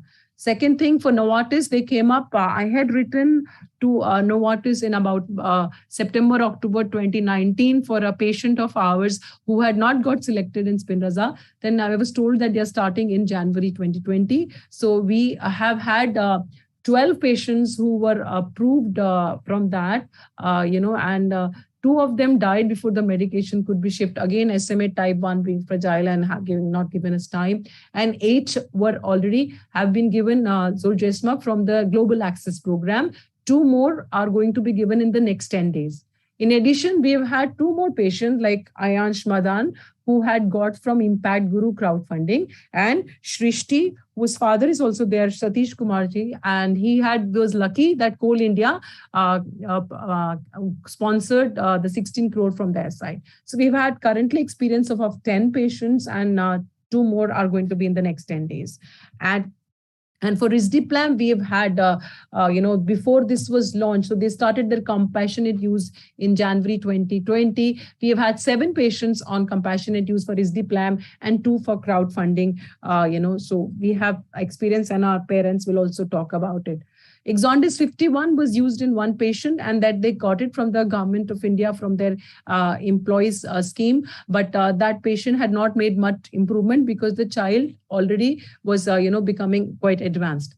PTC trial, we were also a site, and we have 11 patients from India who have been recruited in this. The trial is over, and right now PTC, we had people from PTC earlier, and we've had people from Roche earlier, and they are giving the drugs on compassionate grounds. Only PTC doesn't have a compassionate access program for anybody else, but all these 11 patients, as Mr. Balkrishnan mentioned, that both of his children are also getting, so they are continuing to give the drug to them, those who were 11 patients in the trial.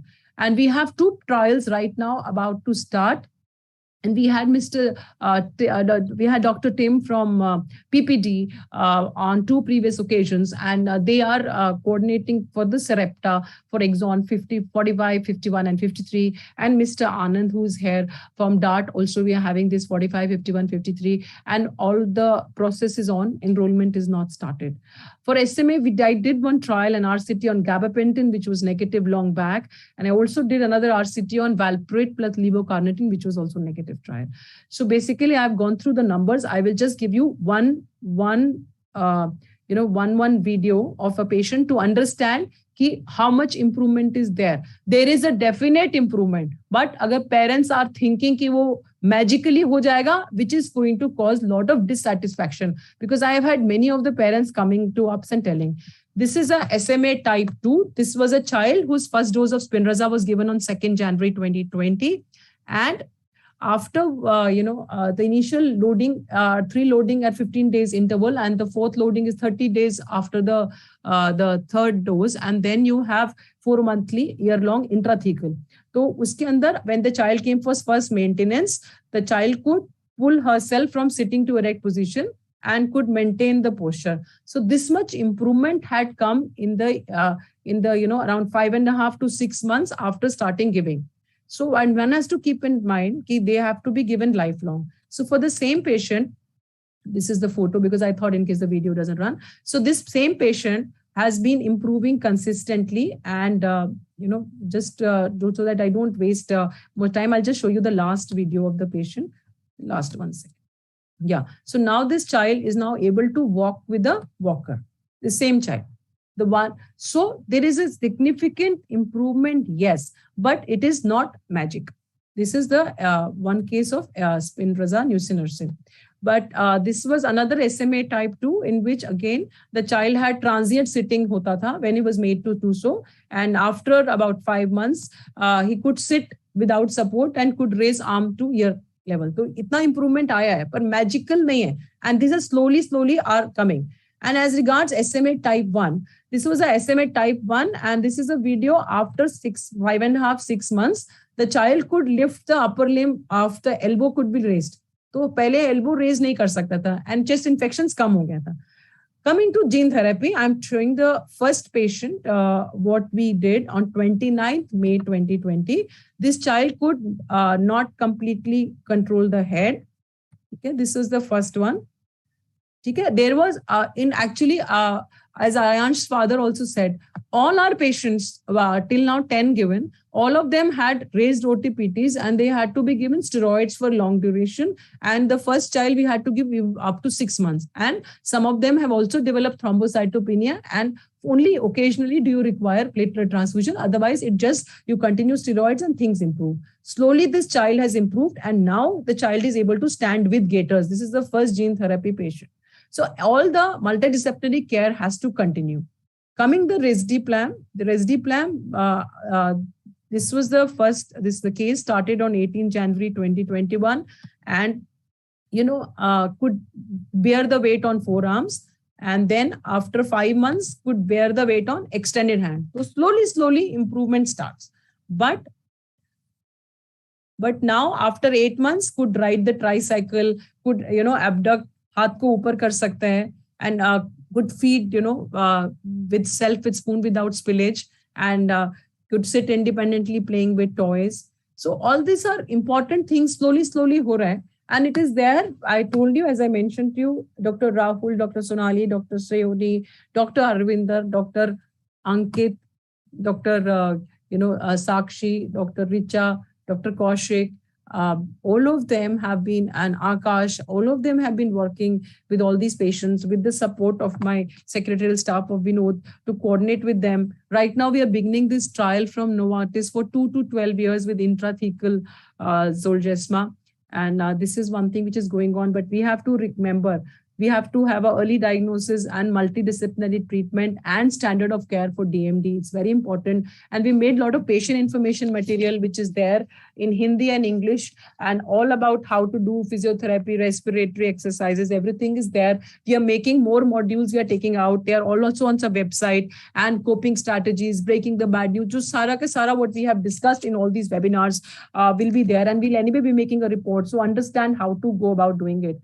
Hope is a powerful emotion and an incredibly positive one, but it should never be used as an excuse for shortcuts in pursuit of good quality research for the benefit of children now and for the field to advance in future. Heart is there, but heart has to be combined with the brain. I think that is very important for us to understand. And this is how I wanted to say about it. Rahul is there? Dr. Rahul? Dr. Rahul? Dr. Rahul, can you please? Yeah. Good afternoon, ma'am. Can you hear me, ma'am? Yeah, we can hear you. Thank you for joining. I know you're in the outpatient. Please, yeah. You want some message to be given because you have helped with the Spinraza programs and with the gene therapy, and so it is important to tell. And I want to just tell for patient convenience.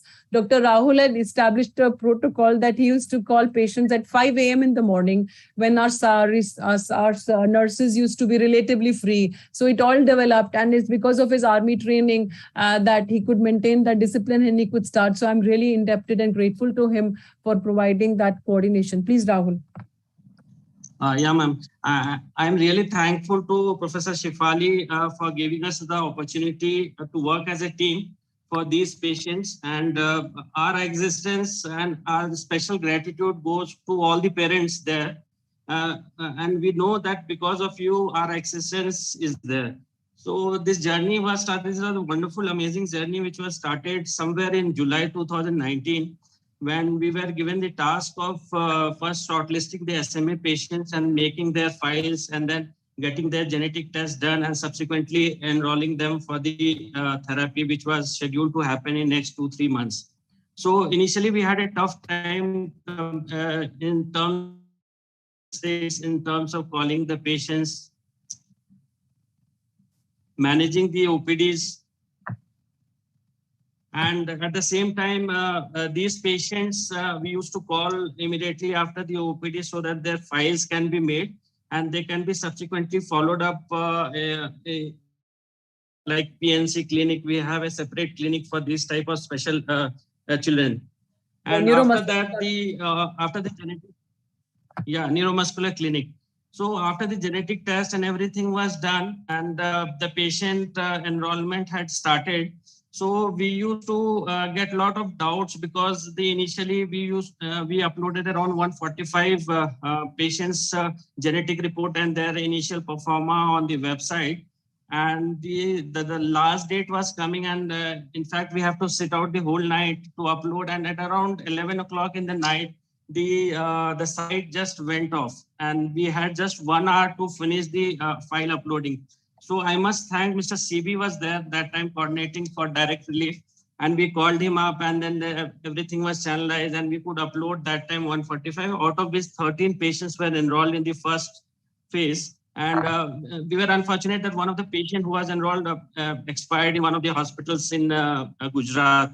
So, and that was SMA1 patient. So we really felt sad that even after allotting the treatment, we could not save the life of that patient. But subsequently, we had some more challenges once we got the approval for these patients through lottery system. Some of the patients were not responding to the phone number which they have given. I have one interesting thing to share. One of the patient, the phone number was not reachable, and it was showing that the balance is not there.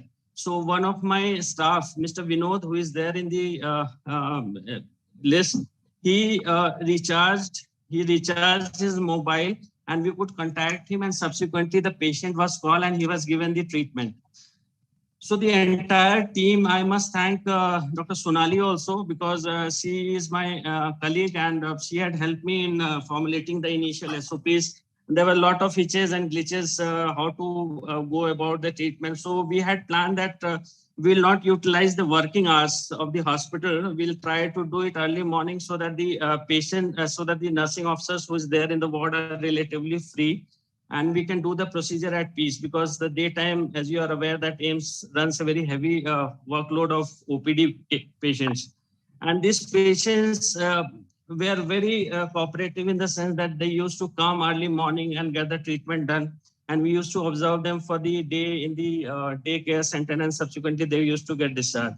So I'm really thankful and feel gratitude towards the parents who, in spite of having so much of odds and difficulties in their lifestyle, they have cooperated with us for completing the treatment. And the magic of the treatment we could see in the follow-up, especially after the first maintenance phase, which was given to the child, and we could see some motor improvement in terms of scales. We were using it, Hammond-Smith scale, and we feel so happy that under the able guidance of Professor Shefali and her constant motivation to all our residents, we were able to achieve what we can do in such a short span of time. And subsequently, the gene therapy and SDPLAM things have worked out.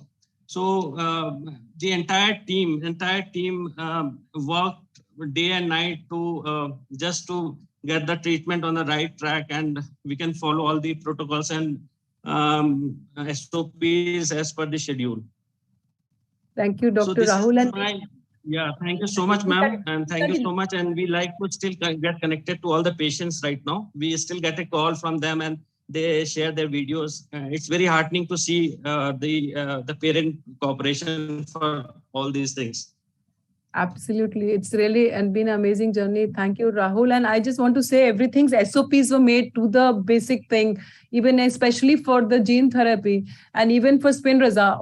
That's what he said. We actually sat down, discussed what are going to be the SOPs to do, what exactly has to be done. Every checklist was made, patient consents were there. Patient information booklets were made for those specific things. We made separately for the gene therapy, each step by step. And for the gene therapy, when we gave the first one, we actually went through the dry run one day before because we didn't want anything to go wrong. And actually now it's simple. Now it's become spinal level. We are just, and we have always made a WhatsApp group for the gene therapy because we accept the parent is also there when they are discharged, because we expect that, there are going to be some problems and side effects, which we are going to be countered. That's why we are available 24 hours to them.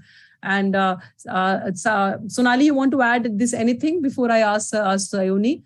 Sonali? And our challenges have been some paperworks and all. And I must put on record, Mr. Sibbi, who heads the direct relief from India, has been really very helpful and spearheading for everything for the patients and this thing. But there was some initially why the uploading became late, because, many of the documents parents gave us late. So I'm just saying we should be aware. I'm not saying as a negative thing that, if then we had to call Mr. Sibbi in the night, Vinod had to stay up back and the night. And that is how. Sonali, you want to add anything? Because you were closely working with Rahul.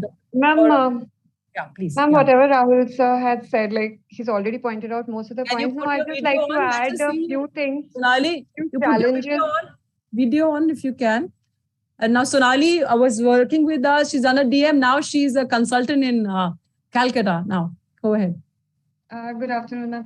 Ma'am, I'll just like to add few things. That, there were few challenges which we faced when we started following up these patients regularly.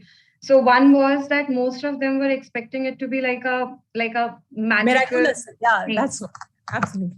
So it was very difficult for us to convince them that they have to stick to the rehabilitation part. They have to stick to the dietary part, because one thing that we had noticed was one of the girls who showed maximum improvement when we assessed her at the first maintenance. The second maintenance, when she came for it, there was absolutely no further improvement because Sonali, I think Rahul forgot to mention that we had a OT, PT and a nutritionist seeing them all the time, every time.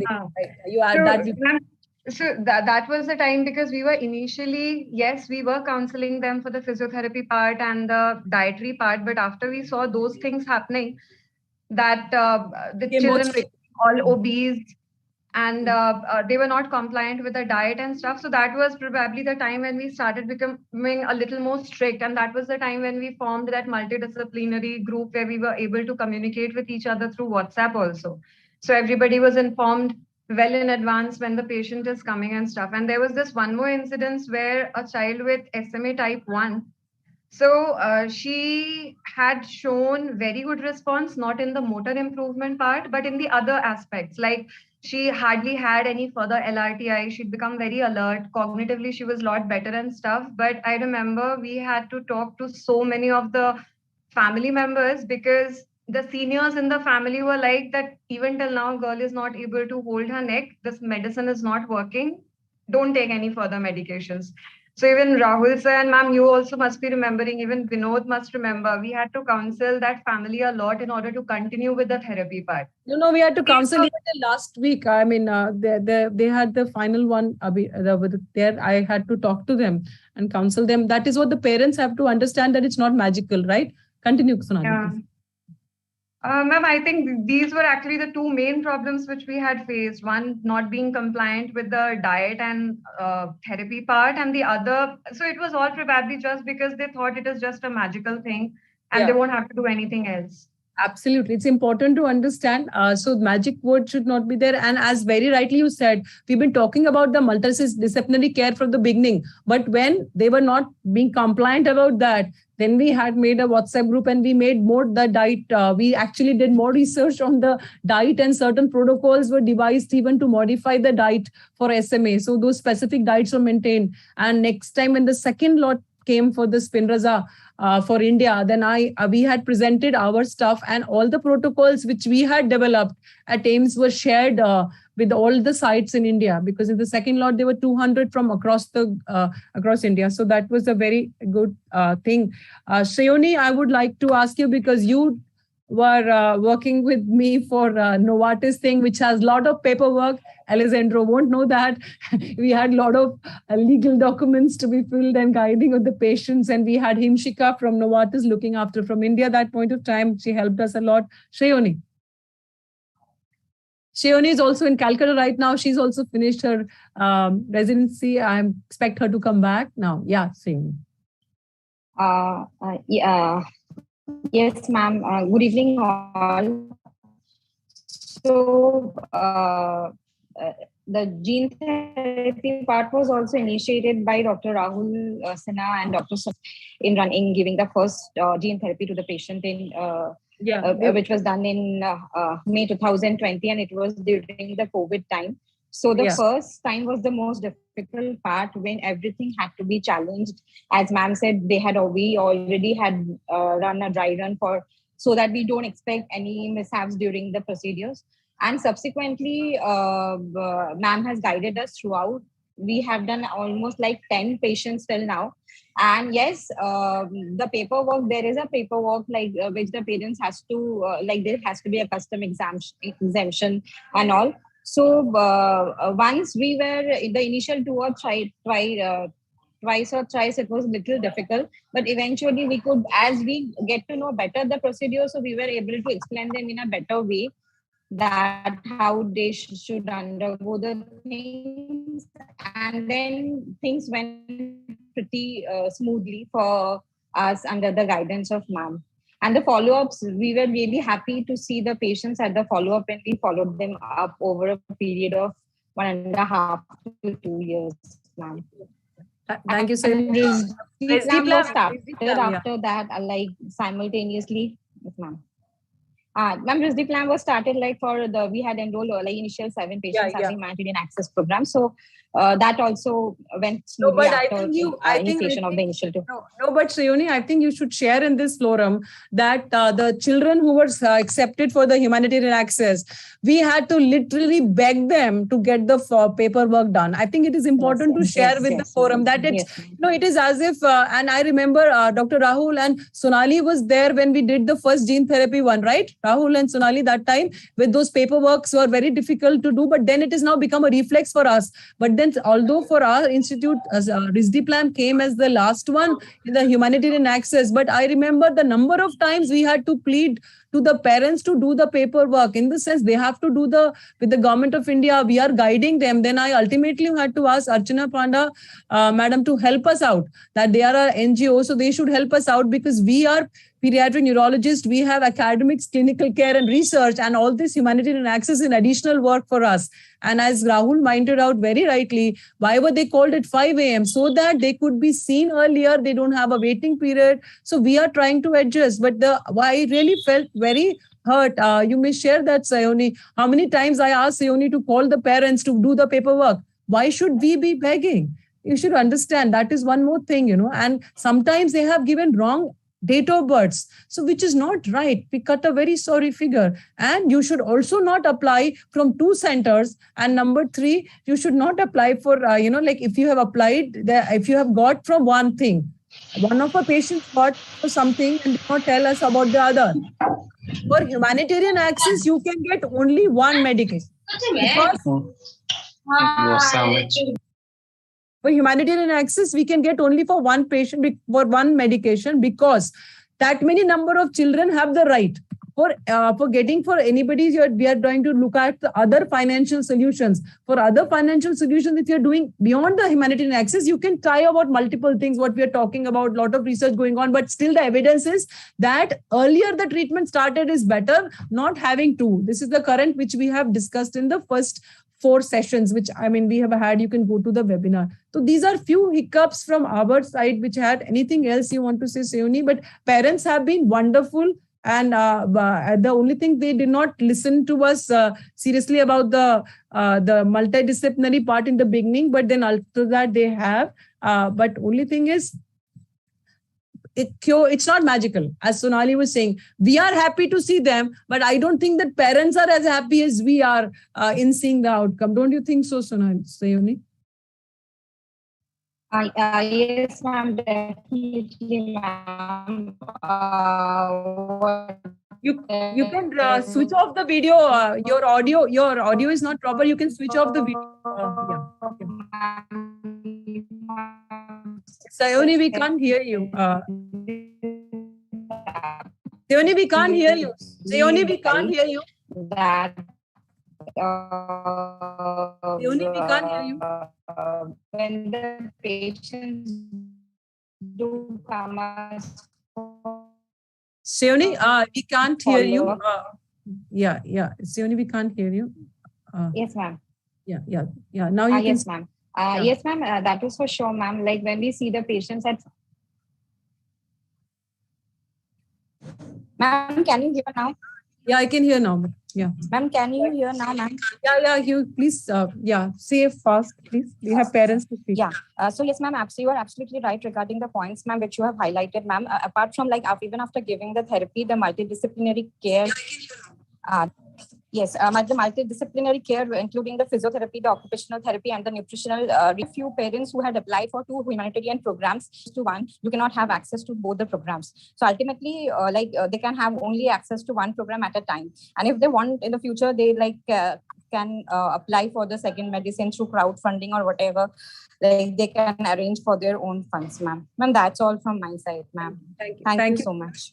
And for parents, I want to know, you must have also had some waiting time and all that, because they are doing additional thing. It's being done as an additional thing and trying to accommodate. And my team had gone out of the way to accommodate ki sab kuch, we could do, sab kuch we can coordinate and do. And when some medication has come, because you signed on that import license is on for a particular individual, because we get the custom duty exempted for an individual patient. So if you have signed that, the medication has come, we can't let it go waste. They are so expensive medications another child can get. This is only thing what I have to say. I think I have to go back to now parents. Mr. Sandeep, please, I have Mr. Sandeep, then I'll ask Mr. Satish, Mr. Dhiren, Mr. Vikas, and Mr. KP Singh. Please, Mr. Sandeep. Sure. What your message you want to give to the parents from your experience without repeating the thing? I'm right. So that that thing, so that together can work together cohesive. Sure. Yeah. Thank you. Thank you, Dr. Shefali, and good morning, everyone. My name is Sandeep. I'm Arshiya's father. Arshiya is a 14-year-old lovely daughter.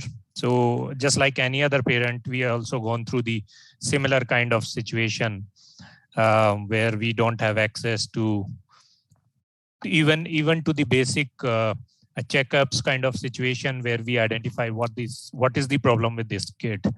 So it took us like a year and so to identify that she is having a rare genetic disease, which is SMA. And then we went through all these tests at Gangaram Hospital just to identify that that's a disease which has no cure right now. So it took us, and not us, but everybody, including all the doctors, for another 10 years to have a kind of medication. And for us, it was risdiplam. So somehow we were not able to go through to these humanitarian programs, luckily, unluckily. But yeah, we were continuously working with Cure SMA as a group. And we know that there is something called campaigning or crowdfunding through which we can collect this amount. And that's where we started working with Cure SMA, also with Impact Guru. We start putting it on our WhatsApp, all the social media, and slowly getting this money. Although it's not a huge money, but at least for a year and so, we were able to collect for our daughter. She is showing some kind of improvement, and as Dr. Shefali mentioned, that it's not a magic, and we do understand that it's not a magic, but any kind of improvement to the kid is a relief for the parents. So we are continuously working together as a team with Cure SMA, with doctors. Some of these small suggestions I would like to have and I really want everybody to pay attention to this, is that kids are common. It's not my kid, it's not your kids. They are everybody's kid. So both, just like Cure SMA, other organization also need to come up. Big enterprises needs to come up and help these kids. They are very talented. God has given them a special gift. Arshia is very, very good communicator, very good motivational speaker. So big organization needs to come up and start helping us. Pharmaceutical companies also need to look at their P&L just to make sure that these benefits or these commercial aspects, of course, they are required as an organization, but if somehow they can be compensated with other ways, considering this as a humanitarian aspect. So I think pharmaceutical companies also need to start helping parents also. I would expect government also to play an important and a pivotal role here. It will not be every parent who will be able to collect money through crowdfunding or other ways. So somebody like a government need to support us also.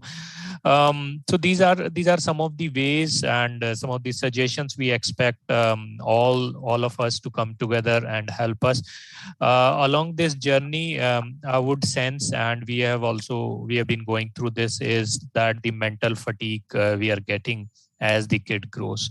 So I think as Dr. Shefali mentioned, that we need to have some kind of groups or discussions where parents can talk about these kind of situations. I think that will be very helpful to everybody. All in all, I'm pretty hopeful. My kid is pretty excited and hopeful that if we continue doing it, for sure, I'm not sure if she will be able to do everything of her own, but at least she will have a better and a quality life moving on. So that's all, Dr. Shefali, I want to contribute and I want to mention here. Thank you, Mr. Sandeep. Really, really grateful to you. And, don't think of that thing as a complaint. What I felt was we are all, as you very rightly said, it's not your kid, it's our kid. We have to do it together. So if, sometimes some parents were hiding the fact of some other thing coming, we are depriving another child for a treatment. We have to come together. I have nothing. And I understand the tension, the stress, the agony a parent goes through. I understand. I actually completely understand. Only the points I was flagging was when we, at this forum, I'm telling for us, our parents to understand, so that we explain to others that don't use wrong date of birth, nothing, so that we don't cut a sorry figure in front of any other agency. There is no reason to do that, Like, if having given different address proofs for Spinoza, they were giving address proofs. So the parents gave different address, address proofs in different institutes. So that was not okay. So I asked them whether those 3 patients you can give to somebody else. They said, no, their allocation was done that time 200. So in that 200, if there were 5 duplicates, so we have deprived 5 more children. So that was the only thing which is there. And here Puneet is there who's helping with the gene therapy. He'll tell you, many parents don't tell us. And then we submit it to, Novartis, and they say the same date of birth, another one is there. Right? I mean, so that is there. And there's a lot of paperwork involved. And I want to tell the parents that I request to parent support groups to help in the paperwork. Because my residents who are doing the clinical work, research, academics still are helping with the paperwork. So if the paperwork can be guided, and some of them are not that, many of all the parents are not of the same literacy level. And कोई बहुत ज़्यादा intelligent, some of them offer, a less literacy level. So I think there is a major, my request to you is either as individual parents, if you have come to know, or the parent support group के लिए important रहेगा to handhold them, for paperwork. So because I reached out for Cure SMA, because when we were going on and they're refusing, and so much of our time which can be there for patient care gets wasted. But really, we understand all the struggle and everything. But the one thing is that we are together and we have to collectively look as the community of children with the neuromuscle problems, which focus on DMD and SMA as of now, and all of them. And we have to ensure, like I'm talking, if you have not gone through these webinars, you see the list of the webinars. All of them are in the YouTube. We'll share with you. Jo chale gaye hain, you can see them. you can understand we have covered all aspect, all aspect of the things which could come to our mind for financial advocacy and holistic advocacy, basically of with the focus on financial, because finance is the most important problem which is coming as a roadblock. That is what the reason is. Anything you want to add, Puneet? Yes, ma'am. As you have already told, ma'am, under the EBXS program, the allocation is completely blinded. So the only information the Novartis has is of the date of birth of the patient, and according to that. That should not be wrong, and the duplication should be avoided as it deprives some children of the valuable opportunity for the getting the treatment. Thank you so much. Can I request Mr. Satish? Mr. Satish?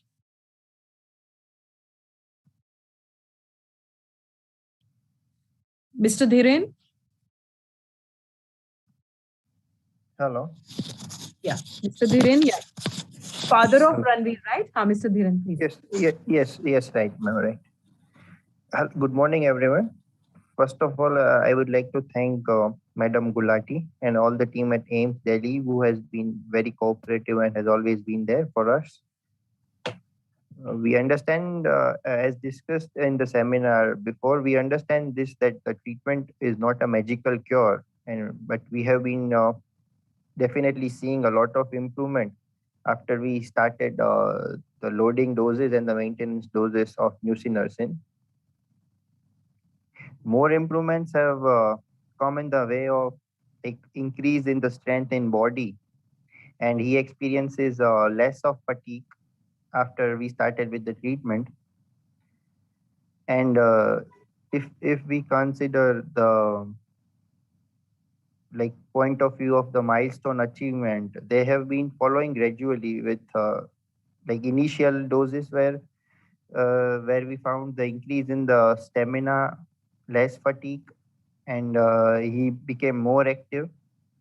Earlier he used to be very lethargic. So, and then now after the maintenance doses have started, we have also seen improvement, gradual improvement, and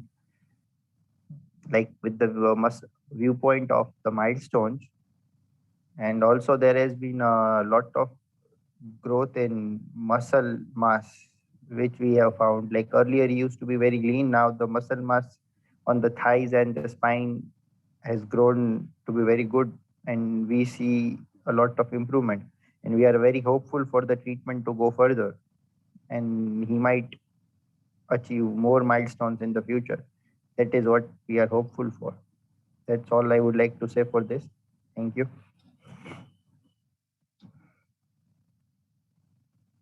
Any panelist wants to make any comment?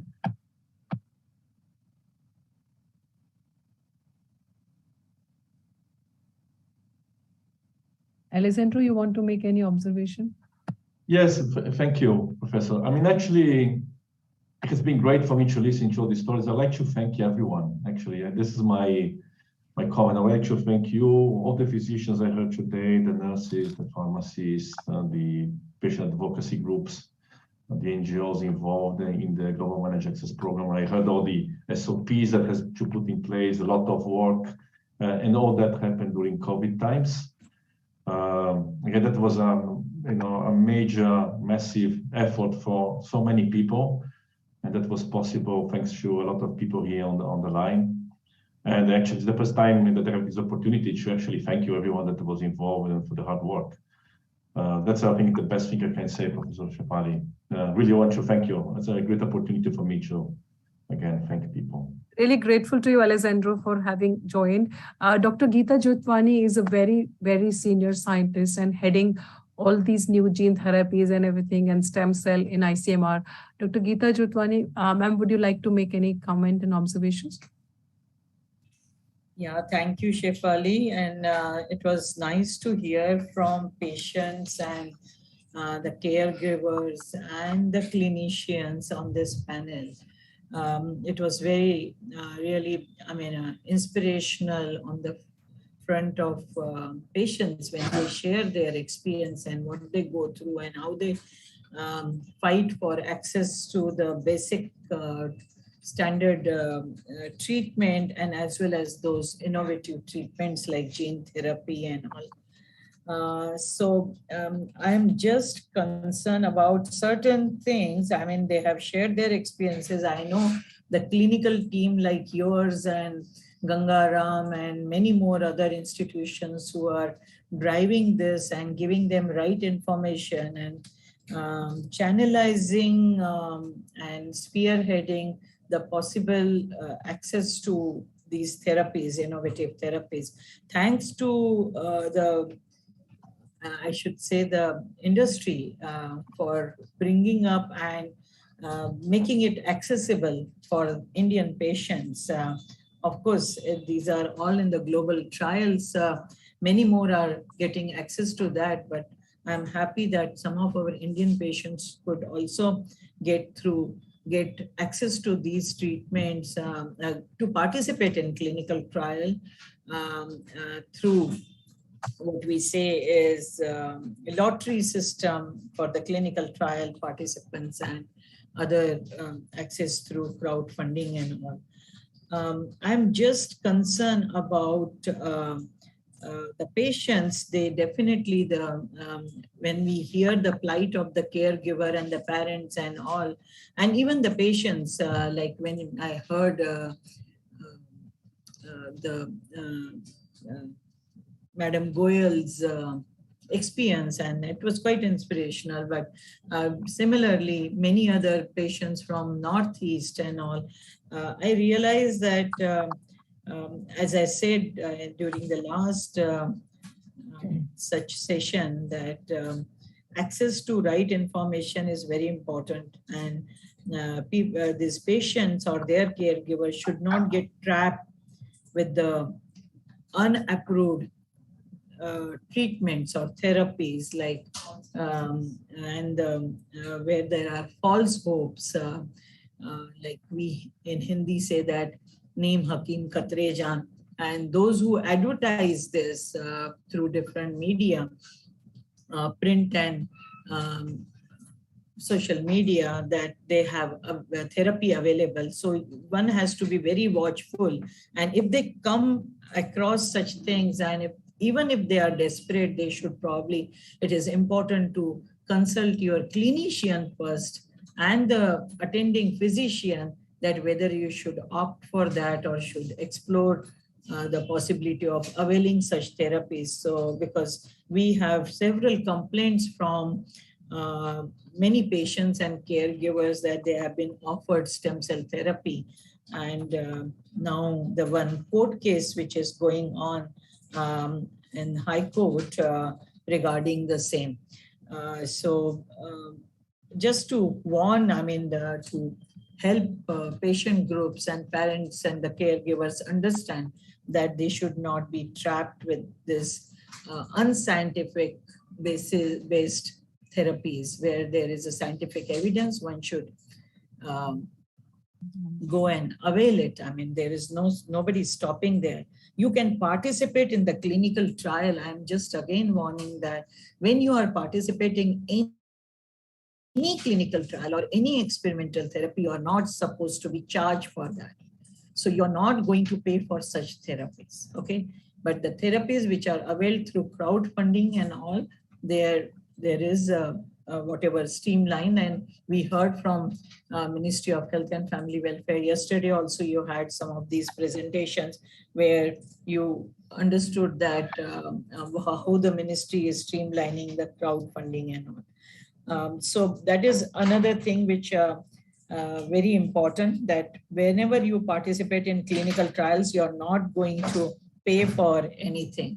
Your charges will be paid by the sponsor and not anyone. The patients, when they participate in the trial or avail such therapies, they need to read patient's information sheet and before signing the informed consent. That's very important, because understanding information sheet is also very critical. And if you don't understand, please come back to your clinician. And I think there are many, paraphernalia with the hospitals is there to make you understand. The social workers are there who can make you understand what it means and what is the status of the therapy, whether it is a trial or whether it is experimental or it is a approved therapy. That is another thing which is important. Before signing the consent form, it is very important that they should discuss this with their physician. Coming to multidisciplinary holistic approach, which is important, and I think Dr. Shefali has repeatedly emphasized that, and I also totally agree with her that whoever researchers or clinicians, they should work together, and there has to be a multidisciplinary approach to any kind of research activities, and standard of care treatment workflows should be accessible to all these patients or the NGOs and other necessary caregivers, that they should know that what is the standard treatment protocol, and then later, I mean, in addition to whatever is accessible through clinical trials and the new innovative therapies. And what I heard was very important, that patient accessing this through two different centers, duplicacy of access to these therapy, which is very heartening to hear, because the others are losing chance. That besides that, for me, it is important that we should have a registry, those who are availing this experimental therapy. So the registry of experimental therapy is very important, and we should know that who, and the follow-up of these patients who have access to experimental therapy. I understand that those who are conducting clinical trials, they are definitely having the data, but at the same time, clinicians should also enroll and have establishment of such registry is very important. So I think with this, I feel that awareness and education and capacity building of the supportive staff other than clinicians, I mean the supportive paraphernalia, which they need to understand we need to strengthen and train them as well. And the plight of the caregivers, I'm totally, overwhelmed with the experience of the parents and the families of the where these rare diseases or the patients suffering from the SMA or Duchenne muscular dystrophy. So very important not to get trapped by any unapproved, unethical use of any kind of experimental therapy. Those who are doing it in a framework of clinical trial, you can very well enroll yourself. So be really aware of what is the requirement and what are the consents, and whether it is properly done, it is systematically done, and the registry for patients availing experimental therapy, which is important. And the side-by-side capacity building program should go on for everyone, and regular education and awareness of the caregivers is very important. Thank you, Madam Geeta. Dr. Geeta, it's really an important guiding force, and we expect that today. Please, we are very happy to have sir. We can we'll just move this side. Yeah, we have two guests from Roche. I'll just introduce them. Before that, I'll just briefly mention we are having these we have a financial grant. They have a Center of Excellence in Advanced Research on Childhood Neurodevelopmental Disorders in Department of Pediatrics, AIIMS, New Delhi. We have got a rare impact for the financial advocacy grant for Global Genes. So we are doing a 20 webinar series, 2 every day. So this is currently the 18th one going on, and in that we've been talking about self and parent advocacy and humanitarian access program. So we have already shared our data from about the patients we have given Zolgensma who are on risdiplam, as well as who have those who have on Spinraza. Alessandro is here. Alessandro, he is the international region head at Novartis Gene Therapies, and he has been very kind enough to have joined us yesterday in the Global Scenario webinar, as well as today. He's representing Novartis. So we are grateful. We are very happy to have Dr. Bruno Jolin, who's the Chief Medical Officer, Roche. And sir, my name is Dr. Viraj Suvarna. Dr. Viraj Suvarna. I head medical affairs. He had medical affairs. So we have two of them from Roche there. So I would just ask them if they have, we are really grateful to them for having given the humanitarian access program. And we have been discussing that these are there, which are temporary things. We have been working out, we have had yesterday in the global scenario webinars, we had talking from the government of India and then from various MNCs and all the pharma companies talking about it. We could not have Roche representative yesterday, but we had it on earlier two webinars.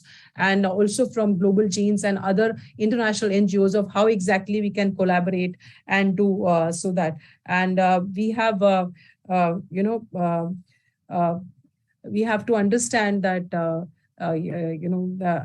the support is there, but we are looking at other financial support and financial support which can be there for these patients. So we're working on this. Then we have had crowdfunding yesterday, webinar on crowdfunding. We had all the people there on board. And then we have talking about employer scheme and all that, so on and so forth. And finally, we end up with coping strategies and parental counseling. So would you like to say something, Dr. Bruno?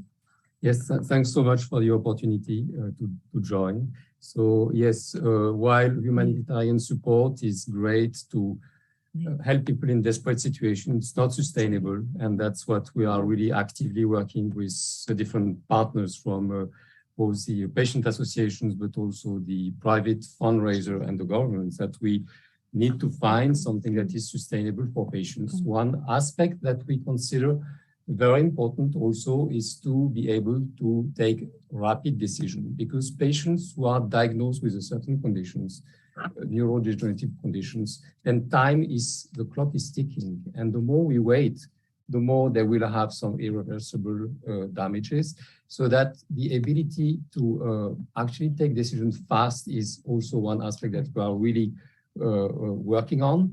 So for our own, what we can do on our side is really to provide some patient assistance program, in the sense that we alleviate the financial burden for those who have the capacity to pay partially. Then we offer some free treatments for complementing what people can pay. But this is again something that can help some, but cannot help the majority of the patients. So these sustainable funding solutions are really something that we believe between insurers, private fundraisers, public payers, and industry, we need to share the burden, and that's what we are actively working on.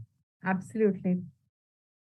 This is actually my first day in Roche. Okay. I definitely subscribe to what Dr. Bruno just said, and I have been to some extent following spinal muscular atrophy, mainly because of the Zolgensma story, and now of course with Risdiplam. And I clearly support the fact that while on the one hand, innovation definitely comes at a certain price, but at the same time, if we can make that innovation available to patients in need, and as Bruno was saying, in this particular case, the time is extremely important, then we would have definitely contributed much more to society. So I'm happy to be part of an organization which believes in the same principles.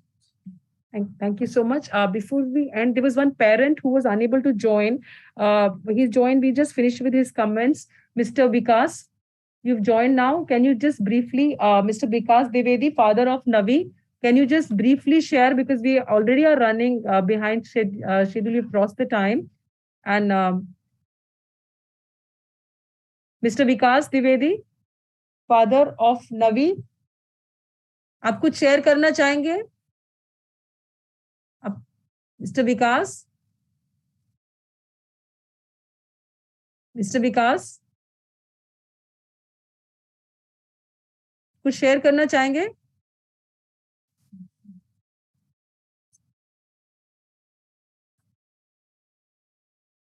So we've had many parents talking about the challenges. So we had parents who have got either through crowdfunding. We had Zolgensma, somebody who's got from. We've had representatives from each side that who have been getting compassionate use programs for all the three. So we had their experience, and my own team, because we've been working since 2000. We have had this exposure. So my team who were there, my residents of pediatric neurology who are now placed elsewhere, back. So we had all of them on all of them here. They also shared what we had to. And Dr. Geeta Jotwani is a very senior scientist from ICMR who's heading all these novel therapies and all that. She was very kind enough. She was speaking when you had just come in. Mr. Vikas, आप बोलना चाहेंगे कुछ? Otherwise हमें खत्म करना है, session close करना है.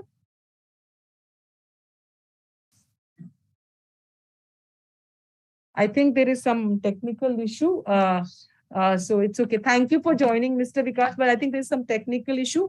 You can join in again on Saturday. Wo jo last wala session hai, parent counseling and coping strategies. You may please kindly join in that time.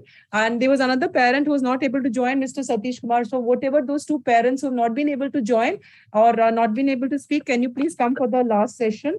Mr. KP Singh, you also join? He's also not joined. It's okay. So I think we have finished. We have had all the parents who were able to join. And since morning, we've had a panel of, experts and parents and self-advocates and parent advocates. And then we've had Alessandro representing Novartis. And luckily now, in the last moment, when is the closing, we had Bruno. And now Dr. Geeta was always there. And Vinod Skaria started it off. So, and we are very, very grateful to you. And yes, definitely, as suggested, we will make a network. Last year, I did share a Google Doc for making a network of professionals and parents for SMA. We can do that for DMD separately also and start working on it and have some Telegram groups being made in which parents can communicate amongst themselves what we have made for autism recently. So we can do that. I thank you all for having joined all this, and I think you have done the poll. All of them are being live streamed on YouTube, and they will be available, all of them accessible on our website and Global Genes website. I think in the end, I will be making a QR code of them and then be putting on the website. And I have already shared the parent information booklets we already have for DMD and SMA in English and Hindi. And I had already told for those NGOs earlier who we had on Monday, we had those sessions that anybody wants to regionally translate, because we could translate in Hindi on our own, and we don't have funds for regional translation. If anybody wants to take, you are more than happy to share. And we're making up some more documents. And I think the whole webinar series has been a learning exercise with so many people from across the globe and from across India that we'll be able to probably come out with a document which may guide how the parents and how we collectively with the doctors and the pharma industry and the government and the research heads from ICMR and all, and can move ahead. Thank you so much. And I hand over to Dr. Kakali for housekeeping final logistics, and see you day after tomorrow for the last two sessions. One is on the financial solutions, which will be the employees beneficiary stream. We are planning to add CSR and any other novel solutions which could be there. Although we have had only, one patient of SMA who got Zolgensma from Coal India, and we have another patient who's getting Exondys from another of the government institutes. So they are very few in number, and we have to think of other solutions in addition to the humanitarian support. And yesterday we did flag in that global meeting whether they can be CSR globally, and which can help the pharma give the humanitarian access program, because we discussed from PTC that how they have been trying to do, but they have not been having any profit. Thank you so much, Dr. Alessandro. Thank you very much. Want to say some final comments? Anything? No, thank you very much. Thank you again. So thank you so much. Hope really to see you soon in India. Sure. Thank you so much. And thank you so much, everybody. Bye. Thank you very much. And definitely it is a group effort which is going through for all the DMD and the SMA patients. Definitely the pharma companies which are definitely supporting the humanitarian access program, where behind the curtain the scientists and everybody is working. And the team which is spearheaded by Dr. Shefali here in AIIMS is supported by Dr. Rahul, Dr. Sonali, Dr. Gautam, Dr. Sayoni, Dr. Ankit, Dr. Rishi, Dr. Arvinder, Dr. Shakshi, Dr. Richa, Dr. Kaushik, and Dr. Puneet, Dr. Vishwaroop Chakravarti, and Dr. Prashant Johri, who are the faculty over here, are also supporting the humanitarian access program to become a success. With all these things, we also have the occupational therapist, the physiotherapist, and the nutritionist to take care of all the needs of the SMA and DMD child. We additionally have the clinical psychologists who are supporting with a lot related to the behavioral and psychological aspects. With all this, we end today here. And 2 more sessions that Dr. Shefali has already pointed out. We have 2 more remaining sessions. One is the employee beneficiary schemes we'll be discussing. The last, which is the most important one, is the parent counseling coping strategies. We'll cover up on 3rd September. Same time, 10 to 12:30 will be there. Kindly be with us to learn more, to give more, to share more. Thank you very much. Thank you very much. Bye. Thank you so much, Alessandro. Thank you. Recording stop.